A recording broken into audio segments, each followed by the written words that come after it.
fait, je crois que l'intérêt que nous partageons très fortement, certainement de façon très différente, parce que la manière dont nous entrons sur ce territoire-là est tout à fait différente, c'est la question de l'objet. L'objet ou la chose, enfin, et en particulier, tel que vous l'avez introduit tout à l'heure en citant Marx dans le texte de 44, la ferme hérite de l'aîné. Je dis cela parce que il y a un pouvoir des choses, ou un pouvoir des objets. Cela dit, ce pouvoir des choses et des objets évolue dans le temps, parce que les objets évoluent. Et les objets du XVIIe ou du XVIIIe siècle sont évidemment pas du tout produits dans les mêmes conditions, ni agencés entre eux dans les mêmes conditions qu'à l'époque. Et si j'insiste sur ce point qui pour moi n'est pas du tout une contradiction avec ce que vous dites, bien au contraire, c'est en revanche parce que c'est à partir de là que moi j'essaye de soulever le problème de ce que j'appelle la prolétarisation. C'est-à-dire que la perte de compréhension dont vous parlez tout à l'heure, nous appelons cela, nous ici, la prolétarisation généralisée. C'est-à-dire, si j'ai évoqué Greenspan, c'est parce que dans son système de défense, fin 2008, pour se justifier sur l'effondrement de Lehman Brothers notamment, et pas simplement, enfin de tout le système, c'est ça qu'il a invoqué. Il a invoqué, à un moment donné, le fait que de toute façon, il n'était pas possible de comprendre ce qui se passait. Et alors nous ici, à l'Ars Industrialis, nous soutenons, peut-être que nous sommes de grands naïfs, mais nous soutenons que ce n'est pas du tout un état nécessaire et inévitable. Nous soutenons qu'au contraire, il y a des questions que j'appelle moi d'organologie. Et ce que j'appelle l'organologie, c'est l'étude de l'évolution des organes sociaux, des organes psychosomatiques et des organes techniques, et de leur coévolution. Qu'il y a des ajustements, et au niveau aujourd'hui de ce qui est devenu un macro-système technique, parce que l'industrie se caractérise par le fait qu'elle crée des solidarités entre les objets beaucoup plus grandes que, par exemple, l'époque pré-industrielle, et ne parlons pas de l'industrie contemporaine. L'industrie numérique est une industrie qui est la connectivité généralisée. Vous savez qu'on parle maintenant du Web 4, et le Web 4, c'est l'Internet des objets, c'est-à-dire c'est des objets qui communiquent directement les uns avec les autres sans nous. Ce sont des processus où les objets, les choses, se transforment considérablement. Ce qui d'ailleurs permet qu'il y ait des femmes qui exploitent aussi des territoires des marais salants. J'en ai d'ailleurs rencontré une tout à fait par hasard, qui est propriétaire d'un marais salant un jour dans un train, sur l'île de Ré. Alors, je dis cela parce que vous disiez qu'on avait beaucoup de choses nous opposaient, ça m'a un peu surpris. Et puis surtout, ça m'a surpris que vous me mettiez du côté de Platon ou de Heidegger, parce que je ne suis pas du tout du côté de Platon, je suis beaucoup plus du côté d'Aristote. Je vous enverrai quelques petits textes sur le sujet, je suis quand même plutôt connu pour ça. Je ne suis pas du tout platonicien, je fais un séminaire sur Platon, mais ce n'est pas parce que je fais un séminaire sur Platon que je suis platonicien, je pense, très anti-Platon, si je puis dire, enfin, sauf que c'est complètement débile de dire ça, parce qu'on ne peut pas être anti-Platon. Vous avez dit des choses très platoniciennes au déjeuner tout à l'heure. Non, j'ai pas dit des choses platoniciennes. Je vous ai dit ce que je crois être la position de Platon. Ça veut pas dire que c'est la mienne. Et puis je suis surtout pas du tout heideggerien. D'ailleurs, si vous regardiez mon cours sur Platon où je parle de Heidegger, le pauvre Heidegger en voit toutes les couleurs. Mais je pense que c'est pas parce que je suis pas heideggerien qu'il n'y a pas de grand texte de Heidegger. Je suis beaucoup plus heideggerien. Mais Heideggerien par Derrida, peut-être. Je suis même pas derridien. Non, je suis passé par Derrida. Je suis pas. Non, parce que si. Demandez aux Derridiens ce qu'ils en pensent, s'ils me trouvent Derridien. Non, je sais pas ce que je suis, mais je suis un processus d'individuation en cours d'élaboration, comme vous, d'ailleurs, et nous nous co-individuons. Mais la question, et après je voudrais m'arrêter parce que Arnaud et Franck ont des choses à dire, ils sont là, il faudrait peut-être vous monter sur le plateau d'ailleurs, si tu n'as pas, il faut parler en face de la salle. La question, maintenant, qui nous intéresse, nous, Ars Industries, c'est comment, à partir de toutes ces questions, où par ailleurs nous insistons beaucoup sur l'investissement. Sur l'investissement, vous avez dit, je suis absolument d'accord avec les questions de méchanceté, bêtise, c'est pas du tout la question. Ça ne veut pas dire que ça n'a aucun rôle, ça a évidemment un rôle, mais le problème n'est pas du tout là. Le problème, c'est les agencements comme Deleuze. Ouais, après, je ne suis pas deleuzien, hein, je vous préviens tout de suite. Mais c'est pas parce que je suis pas deleuzien que je ne reprends pas ce terme-là, qui est un terme, à mon avis, très très important. La question, enfin, pas simplement un terme, la problématique de l'agencement, chez Deleuze, c'est très important. Par rapport à toutes les questions que vous avez parlé là tout à l'heure. On peut décrire d'ailleurs tout ce que vous avez décrit dans des termes deleuziens, qui sont extrêmement efficaces pour décrire tout ça. Mais. Machine des erreurs. Pardon? La machine des erreurs. Non, je ne parle pas simplement de machine des erreurs, je parle des dispositifs de capture, de ce qu'il appelle les dispositifs de capture, etc. Alors, puisque vous parlez de machine des erreurs, j'allais y venir précisément. Nous pensons-nous que la question fondamentale aujourd'hui, dans un horizon organologique qui est ce qu'il est, ce que j'appelle l'horizon organologique, c'est-à-dire les types de relations entre objets, entre choses, entre individus et entre individus et objets, etc., entre structures aussi, là aussi en passant à propos de Rodney Needham. Je pense que tout ce que vous avez dit en partant de lui, c'est très très simondonien. Parce que Simondon, c'est vraiment celui qui récuse l'opposition psychologie, sociologie. C'est celui qui dit qu'il faut passer à une véritable science humaine, parce que ça n'a aucun sens, ce point de vue qui oppose la psychologie et la sociologie. Et là, véritablement, alors lui, il raisonne en termes, je crois que c'est très compatible avec ce que vous faites, il raisonne en termes de système dynamique, c'est-à-dire qu'il s'intéresse à des processus où, justement, on ne raisonne plus du tout dans ces termes qui sont soit structuralistes, soit, au contraire, individualisme méthodologique, etc. Mais quoi qu'il en soit, dans tout cela, la question qui se pose pour nous, là je parle de la question qui se pose ici, à Ars Industrialis, dans le contexte du mois de décembre 2011, c'est l'investissement. C'est-à-dire que si j'avais fait une référence à Freud, c'est parce que je pense que c'est un penseur, c'est le grand penseur d'investissement, et que vous parliez tout à l'heure des accumulations de masse monétaire qui sont produites par l'augmentation de la productivité, la non-redistribution, etc., et qui vont spéculer, parce que l'argent va spontanément, va toujours vers sa fructification, disons, qu'elle soit spéculative ou d'investissement. Nous avions discuté avec Arnaud de Lépine, qui en parlera peut-être tout à l'heure, avec Michel Aguilletta, il y a maintenant 2 ou 3 ans, je ne me souviens plus précisément du fait que, par exemple, des fonds comme le fonds du pétrole norvégien, qui est en principe n'est pas un fonds spéculatif, mais qui spécule quand même parce qu'il n'y a tout simplement pas de projets industriels.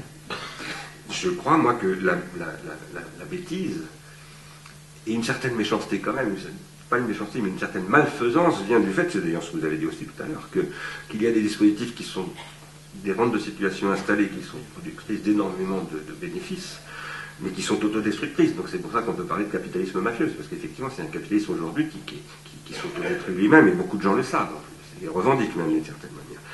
Et pourquoi ? Parce que le passage à un autre dispositif qui retransformerait cette masse monétaire en un investissement et non plus en une spéculation, eh bien ça supposerait le sacrifice d'un certain nombre de rentes de situation. Et alors là, il y a un objet de combat politique et de combat économique très concret. Nous défendons qu'il y a des issues à cela, il faut se battre sur ce territoire-là, que la question, c'est pas du tout la monnaie, tout ça, c'est une question très importante, la monnaie. Mais si elle n'est pas articulée sur une politique des choses, des objets, eh bien c'est du vent. Voilà.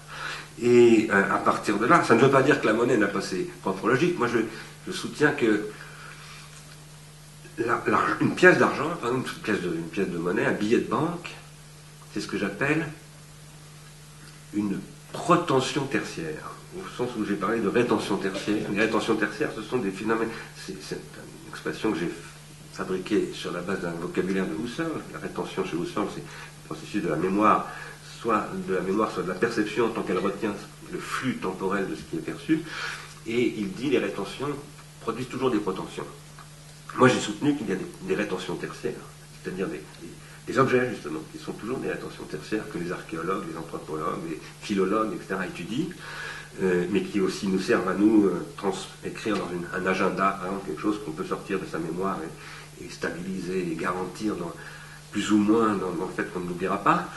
Mais il y a aussi des protensions tertiaires. Typiquement, de l'argent, c'est de la protention matérialisée. La protention, c'est de l'attente. Et donc, quand je dispose, par exemple, d'1 million de dollars, j'ai une capacité d'attente infiniment plus grande que si j'ai 1 cent dans ma poche, et encore plus grande que si j'ai 1 million de dollars de dette, évidemment. Encore que, je peux avoir 1 million de dollars de dette, et m'appeler je ne sais pas qui, Larry Page, par exemple, et tout à coup avoir un champ potentiel énorme devant moi. Ce qui veut dire que tout ça, la question, ce n'est ni la monnaie, ni Larry Page, ni je sais pas quoi, c'est l'agencement. C'est ce que Deleuze appelle l'agencement. Voilà. Alors, ça, c'est ce que nous essayons de penser ici aujourd'hui, et nous pensons, et ça, je crois qu'il faudra qu'on trouve une autre occasion d'en discuter, peut-être qu'on va y revenir tout à l'heure, qu'il est possible d'organiser de la déprolétarisation, c'est-à-dire de s'articuler sur des rétentions tertiaires et sur des protensions tertiaires qui produisent à nouveau, non pas de la maîtrise de la complexité, mais des possibilités d'individuation psychique, c'est-à-dire pour revenir à l'individu dont vous parliez tout à l'heure, et à son sentiment, des sentiments, qui relèvent de ce que Simondon appelle de l'individuation psychique, qui reconstruisent de l'investissement et qui finalement reconstruisent de l'économie. Et que tout ça, c'est possible dans un monde industriel et non pas simplement dans une perspective de désindustrialisation généralisée, quitte à l'appeler, non seulement comme Margaret Thatcher, la financiarisation de la cité, mais la décroissance. Donc nous pensons que l'avenir est encore à l'industrie, aux choses industrielles. Je peux faire une petite remarque. On parlait tout à l'heure de la dialectique du maître de l'esclave chez Hegel, et on se posait la question de savoir justement qui était l'esclave, ou plutôt le Knecht dans le texte allemand de Hegel. Le Knecht se traduirait plutôt par serviteur. Et ce que j'avançais personnellement, c'était que c'était le geek ou le nerd, c'est-à-dire le technicien, l'informaticien, etc. Mais la question qui se pose, qu'on a aussi esquissée dans les coulisses avant d'arriver ici, c'est une question, à mon sens, à laquelle il faut apporter une réponse, ne serait-ce que pour essayer de réconcilier nos différentes approches, qui, comme vous l'avez dit, ce sont des approches qui sont différentes essentiellement parce qu'on prend les choses par un bout distinct. Mais mon sentiment, c'est que dans cette... vous présentez les choses d'une manière où il me semble, justement, dans ce rapport entre les objets, et les agencements et les êtres humains, je vois, à mon sens, l'accent mis de manière qui me semble excessive sur notre capacité à récupérer la manière dont les objets dirigent notre monde, et en particulier par rapport justement à l'informatisation. Un aspect dont je n'ai pas parlé du tout, c'est la manière dont comment dire, j'ai parlé de notre mauvaise connaissance des instruments financiers, j'ai parlé de la complexité, mais je n'ai pas parlé du fait que beaucoup d'opérations ont lieu en ce moment, qui sont des opérations qui sont faites simplement entre ce qu'on appelle des algorithmes, on peut appeler ça des robots, où d'une certaine manière, le monde dans lequel nous vivons aujourd'hui, c'est un monde qui ressemble à ce qui était présenté dans des films, pas toujours de très bonne qualité, encore que certains soient excellents, dans les films de science-fiction des années 50. Ou alors, pour prendre un exemple, je dirais plus éclairant peut-être encore, dans le film Odyssée de l'espace de 2001, avec ce duel qui a lieu finalement entre la machine qui connaît la mission, qui sait comment la réaliser, et l'individu humain qui, lui, est sacrifié parce que c'est un crétin dans l'affaire, il ne sait pas comment ça fonctionne. Et on l'a privé de responsabilité par rapport à la mission. Et on observe ceci en ce moment sur les marchés boursiers, où ce sont des algorithmes qui opèrent des duels à l'intérieur des marchés. Bien sûr, il y a des programmeurs, il y a des gens qui ont écrit ce logiciel et qui peuvent le regarder en fin de journée pour regarder ce qui s'est passé. Mais dans une très grande mesure, il y a ce qu'on appelle, parmi les geeks, ce qu'on appelle l'effet Skynet, c'est-à-dire, en fait, c'est une allusion à la série Terminator, où, en fait, les êtres humains n'apparaissent plus que dans un paysage où les décisions sont en réalité prises par les ordinateurs. Alors, la question que moi je vous poserai, c'est: pensez-vous que nous avons encore le pouvoir sur les ordinateurs ou sur les robots? Et si nous l'avons perdu, quel est le moyen de reprendre le pouvoir, à part, je dirais, simplement une décroissance de fait, comme le fait que la disparition, par exemple, des centrales qui produisent l'électricité, qui produiraient automatiquement à la fin de ce monde-là. Mais comment reprendre un pouvoir? Parce que quand vous voyez, par exemple, les discussions qui ont lieu pour sauver l'euro, pour sauver les États-Unis par rapport à leur à leur dette invraisemblable. Il n'y a aucune allusion à ce que je dis ici, un pouvoir qui aurait été pris par les ordinateurs. Si, les gens réagissent à ça. Par exemple, dans une période de 3 mois l'année dernière, en 2010, après un incident où simplement un duel de robots a produit une catastrophe sur le marché boursier américain et sur les marchés à terme, 30% des intervenants se retirent en quelques mois. Les gens réagissent au fait que les ordinateurs aient pris le pouvoir, mais il n'y a pas de véritable conceptualisation et, à mon sens, il n'y a pas de véritable projet de reprise de pouvoir des agents proprement humains. Oui, c'est le cœur de la question. Nous en parlons beaucoup dans la série. Je ne suis pas sûr qu'on soit tous toujours d'accord sur les réponses. Avant d'essayer de vous répondre brièvement et ensuite donner la parole à Franck et Arnaud, Ken McKenzie Wark est un geek, enfin, c'est pas un geek, mais disons, c'est un, enfin, je ne sais pas si on peut le qualifier comme ça, mais a écrit, je ne sais pas si vous le connaissez, il enseigne à la New School of Social Research de New York. Il décrit le serviteur comme ça, comme un geek, justement. Il en fait toute une théorie qui est très intéressante. Dans un manifeste, j'arrive plus à retrouver le titre exact. Le manifeste hacker, voilà. Et il y a tout un courant derrière tout ça, mais vous connaissez ça sans doute bien mieux que moi d'ailleurs. L'autre chose que je veux dire, c'est l'an passé, j'ai publié un petit livre qui a pour sous-titre de la pharmacologie, où je m'attarde sur un texte qui, je pense, est un des plus intéressants de Paul Virilio, qui date de 1977, qui s'appelle Vitesse et politique, dans lequel Paul Virilio soutient, et je crois qu'il a raison, que le fait que Nixon et Brejnev se soient mis autour d'une table en 72-13 pour négocier les accords de désarmement était motivé avant tout par l'augmentation des performances d'automatisation du système polémologique, et que du coup la décision militaire et donc politique leur échappait inévitablement. Ils ont dû négocier, ils ont négocié. Alors cette négociation n'a certainement pas abouti à ce qu'on pourrait espérer, comme malheureusement Durban etc. Ne correspondent pas du tout à ce que nous pouvons espérer, mais néanmoins il y a eu une négociation et ce sont des questions par rapport auxquelles il est d'abord tout à fait concevable de dire qu'on limite des choses, comme on limite les moteurs des automobiles à 130 km/h sur les autoroutes. Pourquoi ne pas dire qu'on limite les vecteurs nucléaires à tel temps de réaction et en dessous de laquelle il n'y a plus de recherche militaire qui sera, etc., etc. Mais bon, ça ce sont des processus de, comme on les appelle beaucoup en ce moment, de régulation. Je ne crois pas beaucoup, moi. Quand je dis que je n'y crois pas beaucoup, je pense qu'il faut de la régulation. Il en faut absolument, je suis un défenseur de la régulation, mais en même temps, je pense que la régulation ne peut pas être le point de départ. Le point de départ, pour moi, c'est la formation. Ce que je veux dire par là, c'est qu'aujourd'hui, et j'en parle souvent, je forme des étudiants dans des domaines, je forme des biologistes, je forme des mécaniciens, par exemple, dont je constate depuis des années, et pour des raisons qui sont liées au macrosystème technique qui nous l'a imposé à tous, que mes biologistes ne connaissent plus les théories du transformisme et les conflits entre transformisme et évolutionnisme, que mes mécaniciens ne connaissent même plus la théorie des systèmes métastables, que j'enseigne moi, qui ne suis pas du tout mécanicien, parce que ma philosophie passe par là, etc. Et ça, c'est largement aussi grave que la performance, et ça fait système en fait, parce qu'on en a fait des prolétaires de très haut niveau, qui sont là pour servir des systèmes dont ils ne comprennent plus du tout le fonctionnement.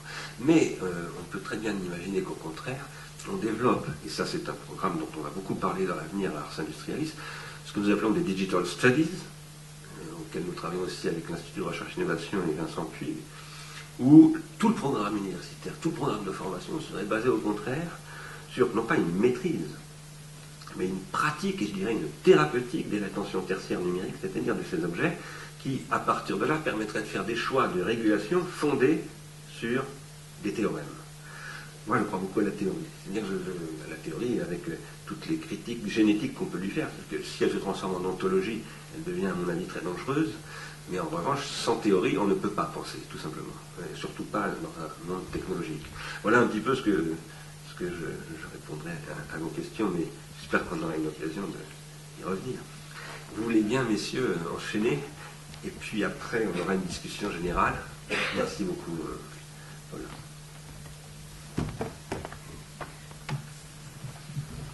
Alors, est-ce que je pourrais, à partir de ce que vient de dire Paul Jorion, quand Paul Jorion disait que ce sont les machines aujourd'hui qui dirigent le monde, si en simplifiant beaucoup, et que cette complexité de ces machines nous échappait de nos compréhensions. Mais on en revient au système financier.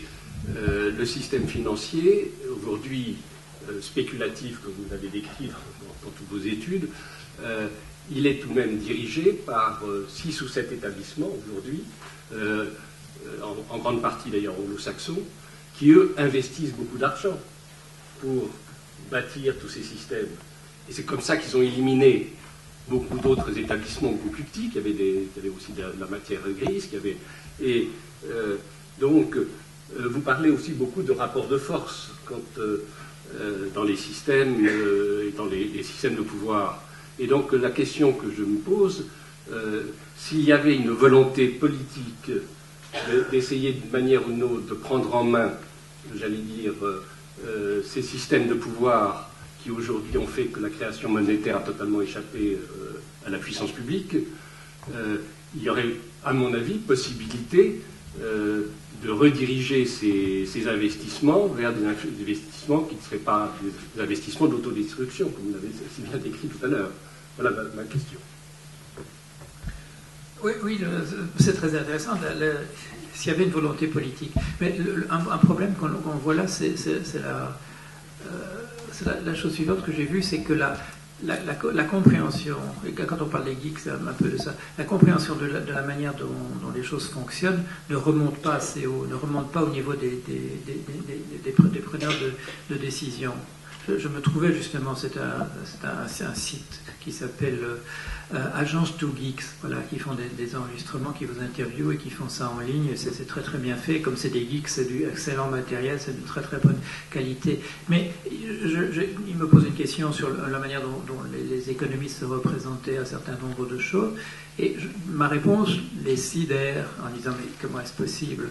Comment est-ce possible ? Parce que pourquoi ? Pour eux, dans leur univers d'ingénieurs, d'informaticiens, il y a l'essai et l'erreur, il y a une nécessité du fait que le modèle doit coller avec la réalité d'une certaine manière. C'est le prix à payer pour l'efficacité des méthodes qui sont mises au point. Et il y a effectivement, au sein du système financier, il y a un niveau, je dirais, où il y a une bonne compréhension je caractérisais l'autre jour en disant c'était au niveau des professeurs associés, c'est au niveau des techniciens, des cadres moyens, etc., à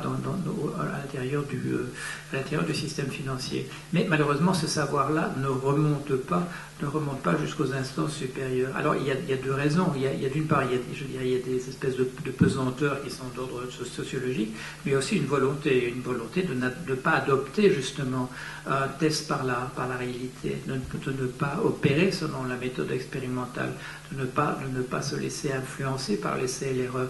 S'il y avait une véritable influence de l'essai et l'erreur sur la manière dont nos dirigeants s'occupent de l'euro, il n'y aurait pas ce qu'on observe en ce moment.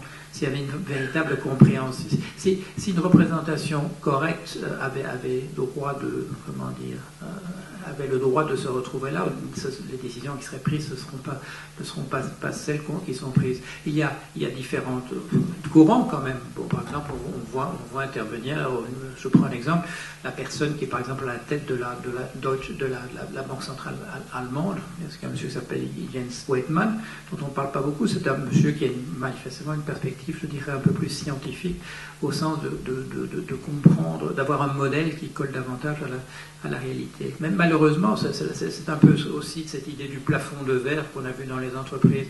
C'est-à-dire que... Et j'en ai parlé un petit peu pour avoir travaillé dans les banques et pour avoir été une personne qui a été testée, je dirais, par les dirigeants de banques. Est-ce que Jorion était quelqu'un qu'on pouvait véritablement faire intervenir au niveau des conseils de direction, etc. Et là, il y a le test, j'en ai parlé dans un truc un petit peu autobiographique qui est apparu dans la revue Le Débat. C'est un petit peu la tolérance à un certain type de fraude, à un certain type de manière de couper les coins, un pragmatisme lié au profit qui fait un peu fi des règles morales. Et On le sait, cette strate que je décris comme étant celle qui a la véritable connaissance à l'intérieur des entreprises, c'est aussi celle parmi lesquelles on recrute les lanceurs d'alerte, c'est-à-dire les gens qui vont de la mèche en réalité quand les choses vont mal. Donc il y a là quelque chose, comment dire, il y a une espèce de réal politique, une représentation d'une réal politique, d'une espèce de pragmatisme qui est qu'il ne faut pas se préoccuper trop des théories justement au sommet. Et parmi les gens qui prennent les décisions en ce moment, il y a cette culture-là, malheureusement. Oui. Moi, je vais... En fait, Bernard m'a demandé d'essayer de dialoguer avec le travail critique de Paul Jorian dans la perspective évidemment d'un éclaircissement pour nous de l'économie de la contribution. C'est-à-dire, en fait, je vais essayer de dire en quoi le travail de Paul Jorian peut nous aider à penser autrement. Mais avant, je voudrais dire, dans la relation entre structure et sentiment, on a mal au capital. Et d'une certaine façon, le sentiment est indispensable à la structure et qu'il y a deux sentiments fondamentaux qui sont des compétences humaines, qui ne sont pas des compétences de la machine, qui s'appellent l'amour et la justice. Et donc, d'une certaine façon, c'est sous ces caractéristiques que je vais dire quelques mots. Et puis, je voudrais dire que j'ai un sentiment particulier pour les pays dont vous parlez, Watt, Mesquer, etc., puisqu'en fait, c'est un peu mon pays. Bon, voilà, ça, c'est un petit truc personnel, mais qui n'a aucune incidence. Le premier point, ce serait le problème du potentiel. Je poserais en fait le potentiel de la situation actuelle. Certains disaient autrefois c'est un potentiel révolutionnaire, par opposition évidemment à la critique que vous faites des modèles. Fort juste d'ailleurs, puisqu'en fait la modélisation, une fois qu'elle est implémentée dans une machine, c'est un algorithme évidemment totalement inhumaine. Ce qui veut dire évidemment que Virilio à un certain moment dit il y a le seul moyen c'est d'arrêter la machine, quoi. Au secours. Donc sur cette base-là, évidemment, il s'agit pour nous d'essayer d'inventer, pour plus avoir mal, ou du moins moins mal, au capital, et d'une certaine manière de réinventer le capitalisme. Il existe en fait au moins 5 formes de capitalisme. Bruno Amable en a fait d'ailleurs une très très bonne description. L'idée évidemment c'est que là aujourd'hui, il en faudrait probablement un 6e. Ce qui ne veut pas dire en fait que le capitalisme est tout. Il ne faut pas confondre le capitalisme, et vous le faites très bien dans un ouvrage d'ailleurs, entre le capitalisme et la société de marché. C'est une distinction vraiment très importante sur laquelle je reviendrai tout à l'heure. Et donc évidemment il s'agit d'essayer de comprendre une dynamique, qui n'est pas une dynamique, une dynamique de reconstruction. Et là, en fait, je citerai simplement un travail de Brodel qui s'appelle La dynamique du capitalisme. Et en fait, évidemment, nous sommes dans une dynamique du capitalisme qu'il faut réinventer. Donc, évidemment, la solution qu'on essaye, enfin la solution, disons l'esquisse d'une autre économie, d'une alter-économie, c'est ce qu'on appelle l'économie de la contribution, je vais essayer de vous en parler. Alors, l'idée du travail de Paul Jorian, c'est évidemment qu'il nous parle de notre époque. D'une certaine manière, il nous parle même de l'état et du monde de notre époque, et d'une certaine façon de l'absence de politique, et ce qui pose un certain nombre de problèmes, le problème en particulier de la crise économique, mais j'y reviendrai tout à l'heure, mais aussi d'une certaine manière d'une reconfiguration des continents, d'une géopolitique, c'est la mondialisation, c'est pas la première, d'une relation aussi entre des conceptions de pouvoir qui permettraient aujourd'hui peut-être de réarmer le politique. Mais j'en parlerai pas autour d'un clivage entre souveraineté et fédéralisme, mais j'essaierai plus exactement de discuter 3 points, en fait, à partir des travaux de Jorian. Ces 3 points, je vais les présenter tout à l'heure, mais dans un premier temps, je vais essayer de décrire la cohérence, en fait, du travail de Paul Jorian, très très vite. Il y a une relation entre anthropologie et économie, il y a une véritable originalité de la démarche. Évidemment, il nous en a parlé tout à l'heure, ça les pêcheurs de Watt. Et ça, c'est évidemment très important, parce qu'à un certain moment, il nous dit, mais l'économie ou l'économicisme, il faut le resociologiser. Et ça, vous le faites évidemment de manière évidente contre l'homo economicus, donc je ne vais pas faire une critique de l'homo economicus, mais disons qui maximise ses intérêts, alors même que d'une certaine manière nous avons les compétences d'amour et de justice. Ce qui veut dire évidemment que le capitalisme, le capitalisme ne parle pas totalement, ne couvre pas totalement en fait l'ensemble des besoins humains et l'ensemble des compétences humaines, pour reprendre un terme de Boltanski. Le deuxième point très intéressant, donc ça vient de la question de l'homme. La question de l'homme aujourd'hui, qui n'est pas une mince question, puisqu'en fait ça pose la question des sciences de l'homme, ça pose la question évidemment de Foucault sur le devenir de l'homme, etc., mais c'est pour le post-humain, mais je ne vais pas en parler. Deuxième point très important, c'est le problème de l'intérêt qui est lié au statut de la connaissance. évidemment, vous avez travaillé sur l'intelligence artificielle, donc vous posez d'une certaine façon aussi, dans cette critique des modèles, de manière assez précise, disons, une connaissance instrumentalisée, et pas une connaissance instrumentale qui nous mènerait d'une certaine façon au désastre, alors que nous, Ars Industrialis, on pense d'une certaine façon qu'il faut travailler avec comment dire, ces technologies de la connaissance, et c'est pour ça d'ailleurs qu'on en appelle à une industrialisation. Le troisième point qui est très très cohérent dans votre travail, c'est le problème évidemment de l'intérêt que vous portez à la finance, parce que vous avez été dans l'activité financière même, et ce qui vous permet d'avoir un degré d'analyse tout à fait pertinent, puisqu'on a là une rareté très rare, parce qu'en fait on a quelqu'un qui était dedans, mais qui parle à partir d'un point de vue qui est celui du dehors, qui est celui de l'anthropologue qui est resté, alors qu'autrement on a des gens qui nous parlent du dehors, c'est-à-dire ils nous font une analyse, c'est journalistique, et ceux qui sont du dedans qui disent pas grand-chose parce qu'ils n'ont pas intérêt à le dire, quoi. Donc là on a une posture très très intéressante, et donc évidemment il y a aussi un effet prophétique, entre guillemets, sur le problème de votre premier texte de 2003 et ensuite l'avènement de la crise que vous avez prédit. Et la prédictibilité, évidemment, de l'analyse critique, aujourd'hui, c'est fondamental. Alors, ces trois points qui forment la cohérence du travail de Paul Jorion, en fait, d'une certaine manière, ça nous amène à, pour moi, trois questions. Première question, la question qui avait été posée par Hirschman de l'élargissement de l'économie. Élargir l'économie, ça veut dire, évidemment, pas penser sans l'économie, mais pas faire que l'économie recouvre tout. Deuxième point, fondamental pour Ars Industrialis, le problème du statut de la connaissance. Et là, Bernard en a reparlé tout à l'heure, à un moment évidemment où il n'y a pas de projet européen, il semblerait nécessaire, alors même d'une certaine façon qu'on a pu à un certain moment, lors d'une convention, comment dire, au Portugal, se déclarer comme société de la connaissance, eh bien on n'a rien vu venir. Alors que, évidemment, la relation avec les enjeux de la connaissance, eh bien, sont fondamentaux, puisqu'en fait, on pourrait dire qu'il y a une industrialisation du langage, et cette industrialisation du langage, aujourd'hui, c'est celle qui produit le plus de valeur industrielle. Google tout à l'heure, mais on pourrait citer d'autres, Facebook et compagnie. Troisième point, donc le statut de la connaissance, c'est fondamental. D'où derrière, évidemment, le statut des universités en arrière-fond dans la situation actuelle. Troisième point important, c'est le problème du dépassement, entre guillemets, alors elle est très hegelien d'ailleurs, des limites ou de la redélimitation du capitalisme. Ce qui ne veut pas dire qu'il ne s'agit pas de trouver un nouveau modèle, comme ça, clé en main, parce qu'en fait, ça, c'est, disons, une démarche aussi où, là, la critique de Heidegger, peut-être sur la ration, va peut-être nous servir, l'illusion de penser qu'on a un modèle. Par contre, moi, j'appellerais ça le potentiel de la situation. Le potentiel de la situation, c'est un agir qui va, d'une certaine manière, convoquer l'industrie, convoquer le politique, et convoquer aussi les individus, et dans le processus, évidemment, la contribution.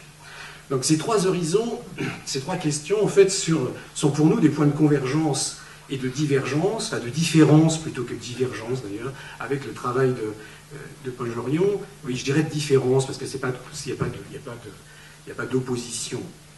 La première chose, évidemment, c'est le diagnostic de la crise financière, qui est un diagnostic particulièrement précis. La question que ça pose, évidemment, c'est la question d'un nouvel agencement des facteurs économiques. Autrement dit, est-ce qu'on pourrait envisager, disons, une sortie de crise, mais qui ne soit pas simplement une promesse d'une relance keynésienne, évidemment, qui ne marche pas, mais évidemment de faire l'étude du potentiel de la situation par rapport à ce que j'ai dit tout à l'heure. Le deuxième point, donc ça veut dire que ça pose la question de l'élargissement de l'économique au sens large. Qu'est-ce qu'on est capable, on verra ça tout à l'heure, qu'est-ce qu'on est capable de, enfin tout à l'heure, pas tout de suite, très très vite, qu'est-ce qu'on est capable de mesurer? Qu'est-ce qu'on va mesurer? Et ça, c'est la question d'une crise de la mesure aujourd'hui, qui est fondamentale. Il va falloir réapprendre peut-être à mesurer autrement ce qu'on va produire, ce qui permettrait d'une certaine façon d'aller vers une cohérence qui soit une cohérence du dégagement d'un potentiel de situation. Et donc ça, je vais en discuter un petit peu. Puis le deuxième point, mais je pense qu'on ne va pas trop en discuter, c'est que chez Paul Jorion, il y a une théorie économique assez forte autour de la notion de prix. Et on sait, alors je ne vais pas faire beaucoup, mais en fait, la question du prix est une question très très délicate, qui n'est pas tout à fait réglée. Vous en proposez une lecture tout à fait nouvelle. C'est une question qui n'est pas réglée depuis Smith que vous avez cité, mais ça parcourt l'histoire de, comment dire, de l'économie. Donc, je vais discuter simplement des deux premières questions, c'est-à-dire en fait la question de la crise financière Et puis ensuite la question de l'élargissement de l'économie, et puis je ne dirai rien sur les prix parce que c'est un débat technique, mais peut-être simplement une question. Je vous essaierai de vous reposer la question que Caillier vous pose à la fin de votre ouvrage. Vous vous souvenez, cette question en fait sur l'économie généralisée, l'économie générale, évidemment, et là on a, comment dire, une tentative chez Jorion, à mon avis très très importante, qui est eh bien d'arriver à définir, enfin, à relancer une problématique d'économie générale. Keynes avait essayé de faire il a fait une théorie générale, et aujourd'hui il y a très peu de gens, et donc cette hypothèse est vraiment intéressante à examiner. Alors, sur le problème de l'économie de la contribution et de la crise financière, évidemment, il ne faut pas faire la différence, et je l'ai dit, il faut faire la différence entre le capitalisme qui s'exerce au plan de la production, c'est-à-dire en fait le capitalisme, ça suppose un mode industriel, et l'économie de marché, qui elle s'organise à partir d'un mode d'organisation de la distribution. Ce qui veut dire en fait que les partages de valeurs, de rentes, etc., supposent qu'on ne fasse pas la confusion entre évidemment, économie de marché, voire même aujourd'hui, on nous vend société de marché. Vous voyez ce que je veux dire? C'est que le paradigme aujourd'hui, c'est une société de marché. On pourrait même dire d'une certaine façon que où sont les capitalistes au sens des entrepreneurs? Peut-être même d'ailleurs d'une certaine façon que l'ère des organisateurs de Purkenham, qui était préfacé, un ouvrage préfacé des années 30 par, comment dire, le patron du Front Populaire, Léon Blum, en fait, serait très intéressant, c'est-à-dire qu'aujourd'hui, il faut armer l'industrie, probablement, mais un type d'industrie qui ne sera pas l'industrie fordiste, qui sera plus l'industrie taylorienne, c'est-à-dire en fait, grosso modo, ce que Durkheim appelait un travail basé, enfin, une organisation du travail basée sur la division, mais probablement, et ça c'est le concept fondamental, Bernard en a parlé tout à l'heure, c'est-à-dire un travail basé sur la coopération, comme nécessité absolue, pour créer de la valeur. Et donc là, il y a une tension très très forte, en fait, dans la dynamique, disons, du capitalisme. Deuxième point, ce qui permet d'une certaine façon de ne pas faire une critique simplement, enfin, simple et nécessaire du néolibéralisme, mais d'aller en fait au-delà de cette question-là et de se poser la question, disons, d'une sortie du capitalisme par l'industrie, comme d'une certaine façon, ça suppose évidemment une sortie des marchés financiers dont témoigne, disons, cette économie de marché aujourd'hui qui nous amène en fait à un certain désastre. Alors, la question qui est posée, je ne vais pas trop développer, mais qui est très très bien démontrée, c'est la question de la tendance à la concentration du capital, la question actuellement de la crise de la surproduction, évidemment tout le problème du consumérisme, le modèle qui s'écroule, c'est celui du consumérisme. Aujourd'hui, évidemment, le problème de la répartition pose un gros problème, mais ce n'est pas simplement le seul problème. Parce que si on oublie les conditions de la production, en fait, on va revenir à une politique keynésienne en disant, grosso modo, il s'agit de relancer par le pouvoir d'achat, et on achète français, on s'en tire bien. C'est pas si simple que ça ne marche pas comme ça. Donc, le problème de cette crise financière, ça supposerait évidemment, et moi j'en ai pas du tout, les moyens, de penser ce qui serait une finance de la contribution, et peut-être qu'Arnaud tout à l'heure nous dira une finance dans l'économie de la contribution, c'est-à-dire en fait de financer cette économie de la contribution. Et probablement que, normalement, il y a des banques, la caisse d'épargne par exemple, il y a des banques mutualistes, le Crédit Agricole, qui sont des grosses banques, dont la finalité normalement c'est d'aider évidemment au développement d'agriculture pour le Crédit Agricole, etc. Donc ça veut dire que là on a un chantier ouvert qui consiste à ouvrir, un chantier qui consiste à ouvrir une finance contributive qui permettrait évidemment de développer une innovation, puisqu'on sait très très bien qu'aujourd'hui, les innovations, elles sont rarement pilotées par les centres de R&D, et que l'innovation est payée par la puissance publique, tout simplement parce que les actionnaires exigent beaucoup des firmes, et les firmes peuvent peu investir dans la recherche et développement. Donc ça me semble vraiment une piste très importante sur le problème d'une finance contributive qu'il faudrait mettre en place. Le deuxième point, en fait, c'est l'idée de l'élargissement de l'économie autour de la question, et que vous notez justement, la question fondatrice de la comptabilité. Ça, c'est dit, vous utilisez d'ailleurs le texte de Jacques Richard, c'est-à-dire aujourd'hui, il devient nécessaire, et ça commence à monter comme idée, de reconstruire un ordre de grandeur qui ne soit pas simplement, en fait, les inputs et les outputs d'un cahier de comptabilité qui est celui d'une entreprise. Autrement dit, en fait, l'économie, ça ne se réduit pas à l'économie de la firme. qui est aujourd'hui, dans l'hypothèse mainstream, le schéma central. Je ne vais pas faire un long détour sur la comptabilité, mais la comptabilité nationale a été inventée à un certain moment. C'est sur la comptabilité nationale qu'on a pu ensuite faire le capitalisme monopoliste d'État, qui a correspondu à un certain moment de développement entre les années 60 et 70. Ça a été analysé par plein de gens. Aujourd'hui, on sort de ce capitalisme-là simplement parce que les champions nationaux, on les a vendus, on les a bradés. Hein. Il n'y a plus de nationalisation. Donc ça veut dire qu'effectivement, la comptabilité doit devenir une comptabilité post-nationale. C'est-à-dire, qu'est-ce qu'on va compter ? Qu'est-ce qui compte? Et dans les deux sens du terme, ce qui compte, c'est peut-être aussi un juste prix, pour reprendre une formule ancienne, et aussi une juste valeur. Et donc réajuster nos valeurs sur des prix, voilà une problématique comptable, parce que la comptabilité, c'est quelque chose de fondamental. Et alors sur cette base-là, je ne vais pas, esquisser quelque chose, mais je veux dire simplement qu'en France, à un certain moment de l'histoire, ce sont quelques individus qui ont fait le plan comptable national à une période historique. Ça a été écrit par Fourquet, par exemple, qui a fait un très beau travail là-dessus. Donc l'idée, maintenant, c'est de dire l'élargissement. Alors peut-être quelques discussions, je ne vais pas discuter du prix, parce que je ne vais pas être trop long. C'est l'idée de...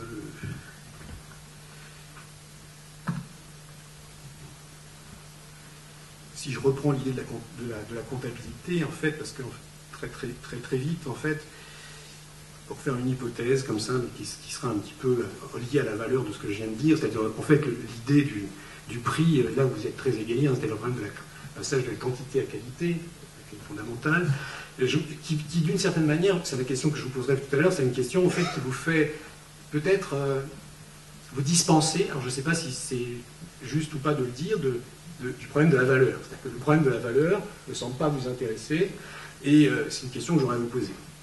Et tout simplement. Donc, alors, il me semble que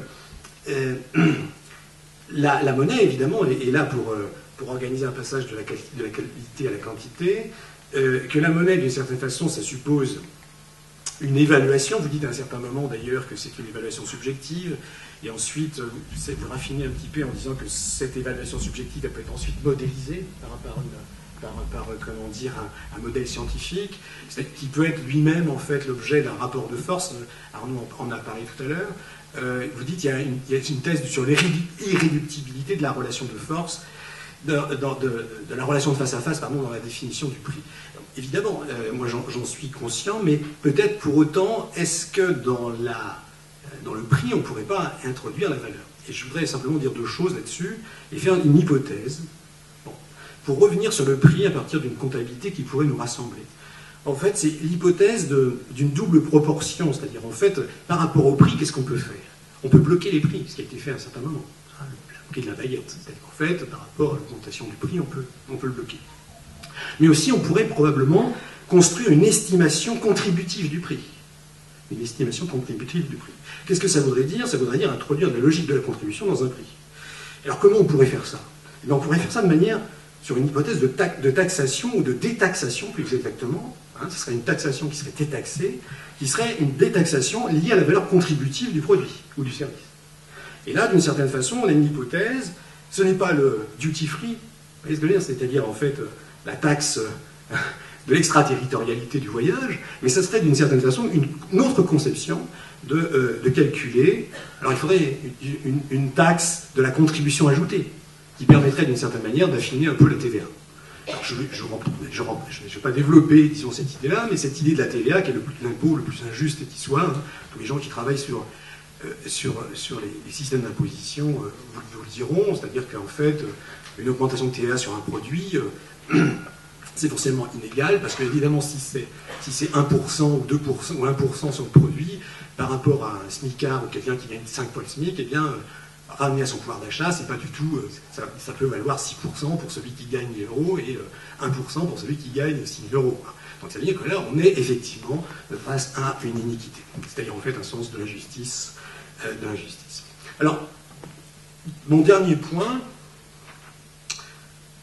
je vais passer, ce serait en fait le problème de l'invention d'une contribution comme nouvelle façon de socialiser, c'est-à-dire en fait de socialiser la production. Parce que la question de la socialisation de la production, hein, c'est une question fondamentale chez Marx, une question essentielle. Et donc je vais essayer de dire 2-3 choses là-dessus assez rapidement, au risque évidemment d'être tout à fait, comment dire, lacunaire, quoi. Alors l'idée, c'est de dire déjà qu'il y a ce mouvement de socialisation, c'est celui du potentiel de la situation actuelle, qui en fait que le travail ne peut plus être envisagé selon la division du travail, mais selon en fait la coopération dans le travail. Et donc ça veut dire que les modes de chaîne de la valeur, hein, de chaîne de la valorisation, eh bien, vont se reposer, pas simplement à travers la répartition de ce qu'on gagne, mais à travers même le processus de la, de la coopération. De l'opération au sens de Simondon, quoi, l'opération comme étant, comment dire, ce qui permet de se dégager probablement de l'ontologie dont parlait Bernard tout à l'heure. Et donc, ça veut dire que on pourrait analyser un double mouvement de socialisation actuel qui serait une exigence de socialisation supplémentaire et en même temps un marché qui, lui, alors piloté par le marketing, on l'a dit, mais produirait une négation de la socialisation. C'est ce Castel appelle ça la désaffiliation. Cette désaffiliation, évidemment, elle est liée au chômage. Et donc l'idée, il s'agirait aussi, deuxième point, d'enregistrer une bonne fois pour toutes la fin de l'illusion de la doctrine de la socialisation des moyens de production dans l'hypothèse marxiste. Tout simplement parce que j'ai pas le temps, mais il y a une propriété des moyens de production qui a été mise en place, de la collectivisation qui a été mise en place en URSS, dont d'ailleurs Marcuse a fait une critique, mais il n'est pas le seul, et qui permet de dire en fait que cette question de la socialisation des moyens de production n'est pas suffisamment traitée à l'intérieur du marxisme.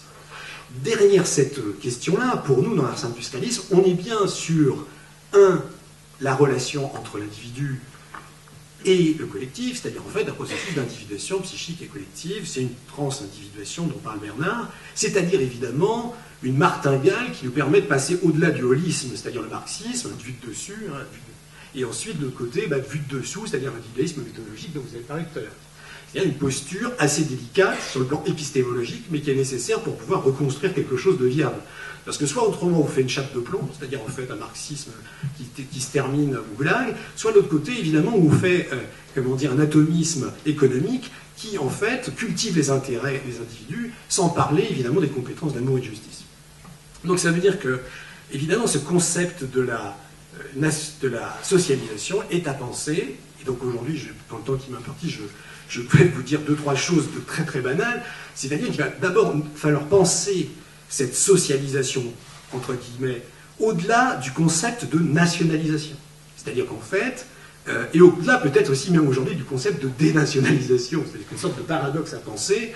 Et donc on voit par exemple le problème de ce qui est devenu Renault. Alors je ne vais pas détailler, vous voyez ce que je veux dire, c'est est-ce que Renault c'est Nissan, ou est-ce que Nissan c'est pas Renault, quand j'achète une Renault, est-ce que j'achète une Nissan, est-ce que j'achète japonais ou pas japonais, et quels sont devenus les champions nationaux du capitalisme monopoliste d'État, très bien analysé par les communistes, et par Labica et par d'autres qui ont fait un travail assez excellent. Mais qui aujourd'hui, évidemment, ce capitalisme monopoliste d'État, il est fini, il est terminé. C'est qu'on est dans la période du néolibéralisme depuis un certain temps, depuis Thatcher, entre autres, et depuis l'accord avec Mitterrand. Donc l'idée, c'est qu'on pourrait dire qu'il y a... Je vais essayer de faire très simple. Enfin, très simple, très court, pardon. Il faut faire court, ouais. Je vais faire très court, c'est très mon dernier point. L'idée, ça serait de souligner, évidemment, à partir de la division du travail versus coopération dans le travail, 3 vecteurs d'une socialisation croissante. Ces 3 vecteurs, en fait, on pourrait en discuter après. Ce premier vecteur, c'est l'accroissement de la grandeur des forces productives immatérielles. Donc, l'accroissement de la grandeur des forces productives immatérielles, c'est-à-dire, en fait, ce qu'on appelle des investissements immatériels. Et ça, c'est un accroissement fondamental qui fait que, dans les objets produits, tout à l'heure, il y a de l'intelligence de plus en plus embarquée, comme on dit. Deuxième point important, qui est un vecteur évidemment qui travaille sur une socialisation croissante qui va dans le sens du développement de la coopération, dont on a dit tout à l'heure que le logiciel libre pourrait être un des paradigmes, c'est l'augmentation des interdépendances du marchand et du non-marchand. Ce qui veut dire aujourd'hui qu'on a de nouveaux circuits économiques à réorganiser au-delà de l'opposition entre marchands et non-marchands. Et là, on aurait une possibilité, disons, de rémunérer, en fait, par un circuit économique, le bénévole. C'est-à-dire le bénévole, celui, d'une certaine manière, qui donne son temps. Et c'est-à-dire de revenir sur une opposition entre altruisme et égoïsme, en disant qu'à partir du moment où une activité est contributive, où elle crée de la valeur, disons, sociale, pour faire court, eh bien, elle pourrait être aidée et donc augmenter encore le niveau d'interdépendance entre marchands et non-marchands. Et on voit, quand on fait un peu d'innovation, que grosso modo, les innovations importantes, au départ, eh bien, elles ne sont pas toujours financées, et ensuite, ça devient évidemment des vecteurs de création de valeur. Voilà. Troisième point important, la nouvelle étape du machinisme, c'est-à-dire en fait, Friedman, on sort du mécanisme, pour arriver évidemment devant une révolution informationnelle. Je prends ce type de Rishkin, qui était en fait au Parti communiste aussi, fait un ouvrage assez ancien, la révolution informationnelle, dans lequel aujourd'hui nous sommes, c'est-à-dire en fait la question du numérique, la question des technologies numériques, qu'on appelle ici chez nous, enfin, alors c'est réaliste chez nous. Non, ce qui pourrait être les technologies relationnelles, la façon pour ces technologies relationnelles, évidemment, eh bien de mettre en fertilisation des territoires, on s'est déjà exprimé là-dessus. Je vais arrêter là.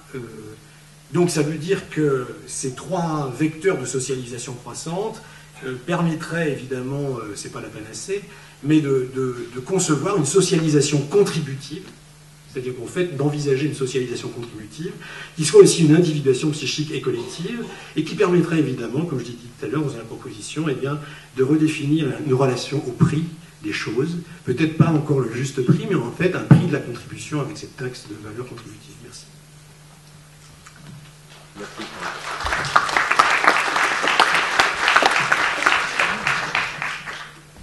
Vous avez évoqué vous n'êtes pas entré dans un détail, un exposé de ce que je dis à propos du prix, où j'essaie de produire au fil des années une théorie de la formation des prix.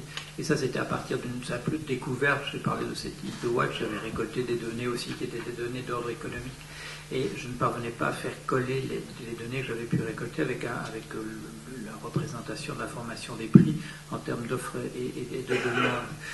Ni le modèle marginaliste de la science économique dominante, ni le modèle marxiste ne rendaient compte des faits. Et c'est finalement en retombant sur le fait que Karl Polanyi, qui est un des maîtres de l'anthropologie économique, s'était intéressé à la théorie du prix chez Aristote, que j'ai trouvé un modèle qui marchait. Pourquoi ? Parce que c'était un modèle qui faisait intervenir cette filia aristotélicienne, c'est-à-dire la bonne volonté, la bonne volonté des participants au marché, qui fait que, comme je disais tout à l'heure, à l'intérieur derrière ce qui se présente comme un comportement purement égoïste, il y a de toute manière des actes qui sont véritablement de solidarité et coopératifs. Et la question, une allusion a été faite à une question qui m'était posée par Alain Caillé. C'était à partir de ces analyses que j'avais faites dans des sociétés qu'on pouvait considérer comme des sociétés relativement traditionnelles, comme les sociétés de pêcheurs en Bretagne, les sociétés de pêcheurs en Afrique. Ce modèle est-il généralisable à l'ensemble de nos sociétés, de nos processus économiques et financiers? Et là, l'illustration que je pouvais donner, c'était, dans ma réponse à Caillé, c'était très, très simple au départ. C'était, je montrais, et dans le livre Le Prix, ça se retrouve là, c'est un catalogue de l'ensemble des produits financiers les plus complexes qu'on utilise maintenant, sur un modèle très simple, qui est le modèle du métayage. Le modèle simplement du métayage, qui est un modèle traditionnel qui n'est pas extrêmement ancien, mais je veux dire, ce n'est pas préhistorique, on le voit apparaître vers le 15e, 16e siècle, etc. C'est-à-dire des apports, des avances qui sont faites de la part de propriétaires. Par exemple, dans le cas d'une pirogue africaine, il y a la redistribution de la richesse créée se fait en fonction de parts qui sont liées à différents éléments. Il y a une part qui va, bon, il faut le dire pour commencer, il y a une part très importante dans le cas africain qui va simplement de la redistribution sous forme de cadeaux. Il y a une part qui est simplement du don, qui peut être une part très, très importante. Mais dans la redistribution, je dirais, de type économique proprement dit, il y a une part qui va au propriétaire du filet, il y a une part qui va au propriétaire de la pirogue, il y a une part qui va au pagayeur, il y a une part qui va aux femmes qui vont porter le poisson de la plage à l'endroit où on va faire le marché, il y a une part qui revient dans le cas africain, au haleur, c'est-à-dire c'est les personnes qui vont pousser cette énorme pirogue qui contient 12 personnes et qui est monoxyde, qui a été creusé dans un tronc d'arbre unique, les haleurs qui vont repousser la pirogue sur la plage, etc. Il y a un système extrêmement complexe de distribution lié de la richesse créée à tous ceux qui ont participé au processus productif, d'une manière directe ou indirecte. Et quand Caillé me pose la question, savoir est-ce que ces modèles de sociétés traditionnelles peuvent être transposés à notre économie, à notre finance, la réponse est oui, puisqu'on peut modeler tous les comportements sur un modèle traditionnel comme le météage. La seule chose qui intervient de manière différente, c'est justement l'intervention de cette filia, de cette bonne volonté. Puisque j'ai donné un exemple tout à l'heure qui était un contre-exemple, en montrant que donc une firme, bon, ce n'était pas la seule, Deutsche Bank avait fait la même chose que Goldman Sachs, mais une destruction du cadre. Dans un but de profit, une destruction délibérée du cadre, en se disant que le cadre est perdu de toute manière, mais qu'on peut encore faire de l'argent sur la destruction du cadre lui-même, c'est-à-dire en fait sacrifier le marché lui-même, en sachant qu'il a disparu. Et ça a bien marché, puisque vous le savez que ce marché du subprime et même de la titrisation des prix hypothécaires a disparu. Je veux dire, ces firmes ont réussi, si vous voulez, dans cette tâche. Ce n'était pas leur but premier, mais dans la tâche de récolter du profit à la casse, je dirais, elles ont réussi. Alors, deuxième question, traitée très très rapidement, sur la question de la valeur et du prix. C'est vrai que dans mon effort de faire une nouvelle théorie de la formation des prix, le premier chapitre, je le consacre à une élimination du terme d'une logique de la valeur. Pourquoi? Parce que vous savez, la logique traditionnelle du prix, c'est de considérer que le prix reflète une valeur, qu'il existe une valeur qui est un fondamental, et puis le prix, c'est un phénomène de surface qui exprime cette valeur. La valeur se transforme de manière... La valeur qui est un qualitatif se transforme sur le mode du quantitatif qui est le prix. Et là, bon, je commence par éliminer ça, simplement parce que je découvre... Enfin, il m'apparaît que c'est un modèle de type platonicien, parce que ça n'existe pas chez Aristote, ça n'existe pas... On se passe entièrement de la valeur, on ne parle que du prix. Mais cette logique de considérer que derrière l'apparence du monde sensible, il y a nécessairement une réalité plus profonde, plus réelle, un cachet qui est sa vérité, c'est une démarche de type typiquement platonicienne, ou si vous voulez, néoplatonicienne. Et on sait, c'est un article récent par un chercheur français qui s'appelle Piron, on sait à quel moment la logique de la valeur intervient dans une discussion du prix. Et c'est relativement récent, c'est à l'époque scolastique, et c'est fait de manière délibérée par Albert Legrand. Dans une traduction d'Aristote, justement du modèle de la formation du prix chez Aristote, il introduit le mot valeur. Si bien que sa traduction fera école, et que quand Marx, par exemple, s'intéresse au texte d'Aristote, il ne le fait pas d'après une véritable... Il ne fait pas sa propre traduction, il utilise les traductions qui circulent au XIXe siècle, et il introduit ces notions de valeur d'usage et valeur d'échange, et il ajoute d'ailleurs, ça c'est assez tragique, qu'il ne comprend pas le modèle d'Aristote, qui lui paraît insuffisant sur la question justement de la valeur. Mais il ne sait pas, Marx ne sait pas que le mot valeur n'est pas chez Aristote, et que quand Aristote parle de prix, il le fait dans une logique où il n'y a que des prix. On explique des prix en fonction de prix. Et cela me paraît, moi aussi, un pas important à faire. À mon sens, il faut d'abord éliminer toute logique de la valeur dans la discussion du prix. Le prix se suffit en lui-même. Il est quantitatif, il est calculable, etc. Mais notre monde, à mon sens, est divisé entre deux domaines. Celui justement de la valeur, qui est une chose, et celui du prix. Et bien sûr, des coups de force idéologique peuvent être produits, comme par exemple celui de Gary Becker, prix Nobel d'économie, quand il introduit la notion de capital humain, c'est-à-dire qu'il transpose des problèmes qui sont problèmes purement simplement de valeur, c'est-à-dire où on est dans l'ordre du droit et de la morale, il essaie de les transformer en des problèmes quantitatifs en termes de prix. Ne serait-ce que pour cette raison-là, je crois qu'il est important de séparer, de considérer qu'on a affaire à deux mondes, un monde de la valeur et un monde du prix, mais qui ne communiquent pas, et que toute tentative de les faire communiquer sont en fait des falsifications qui, en général, se situent à l'intérieur d'un agenda politique. Oui, mais là, il y a un point de désaccord entre nous, mais là, j'ai une question, plutôt que de pointer le désaccord, c'est en fait, chez Aristote, il y a la crémacristique, c'est-à-dire qu'en fait, le cycle de l'usure, c'est-à-dire en fait le cycle du prêt, en quoi, disons, le fait que vous avez raison, chez Aristote, le prix se règle dans un face-à-face. Et là, il y a une asymétrie, vous avez tout à fait raison de noter. Mais il y a la crémacristique chez Aristote, c'est-à-dire en fait l'idée que, eh bien, il y a un cycle d'accumulation qui se prépare et qu'à partir de ce moment-là, on ne peut pas l'arrêter, quoi. C'est difficile de l'arrêter. C'est-à-dire que, qu'est-ce qui va l'arrêter? Eh bien, c'est l'éthique. Et moi, ma position, ça consisterait à dire, et là je rejoins vraiment ce que vous avez dit à la fin, c'est-à-dire le fait qu'il y a un agenda politique derrière la théorie de la valeur.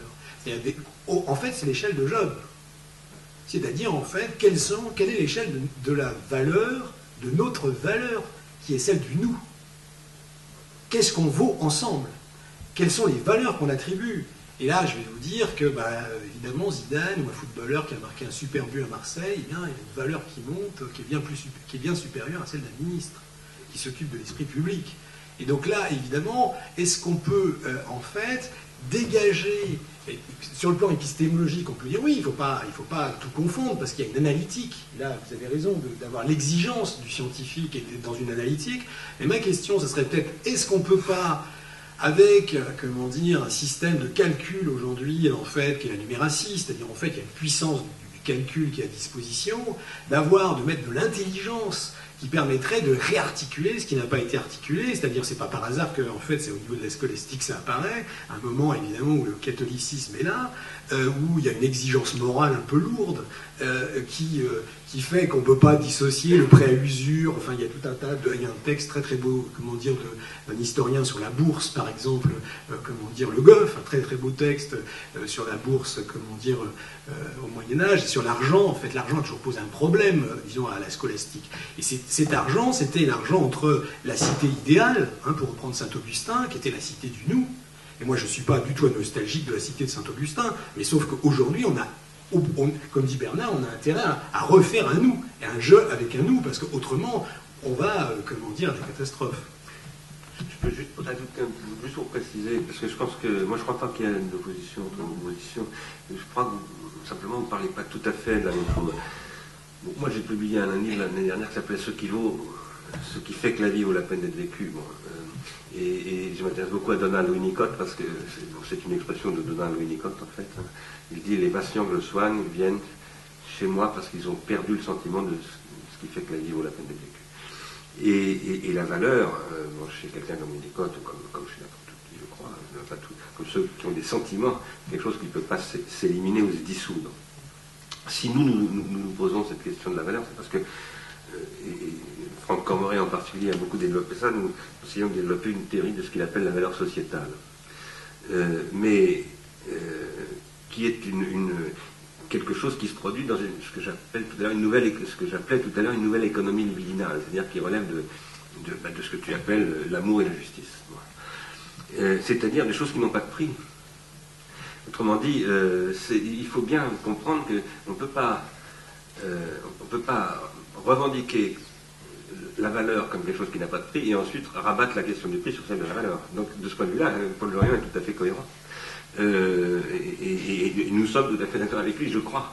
Maintenant, la question c'est que nous mettons dans l'économie quelque chose qui est la valeur et qui ne se réduit pas au prix, d'une part, et d'autre part, les choses qui ont une valeur peuvent être rapportées à un prix, ce qui est une autre question. Et là, c'est évidemment le malentendu avec le marxisme est très important, parce que valeur d'usage, valeur d'échange, derrière la valeur d'usage, c'est pas ni l'amour ni la justice qui sont en question, c'est le besoin.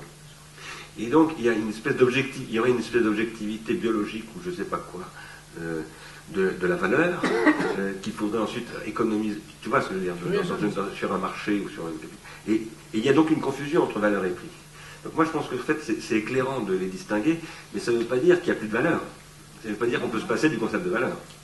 Voilà. Après, la question, c'est comment... Alors après, ce que tu disais sur les indicateurs et les problèmes de comptabilité, ce sont des questions de ce type, mais ça, c'est des questions de politique, et pas simplement d'instruments politiques de l'économie, quoi. Oui, si je peux faire une remarque. Effectivement, quand Aristote parle de la formation des prix, il le parle. Bon, les titres des ouvrages d'Aristote n'ont pas nécessairement été donnés par lui, puisqu'il s'agit de compendiums, de leçons, etc.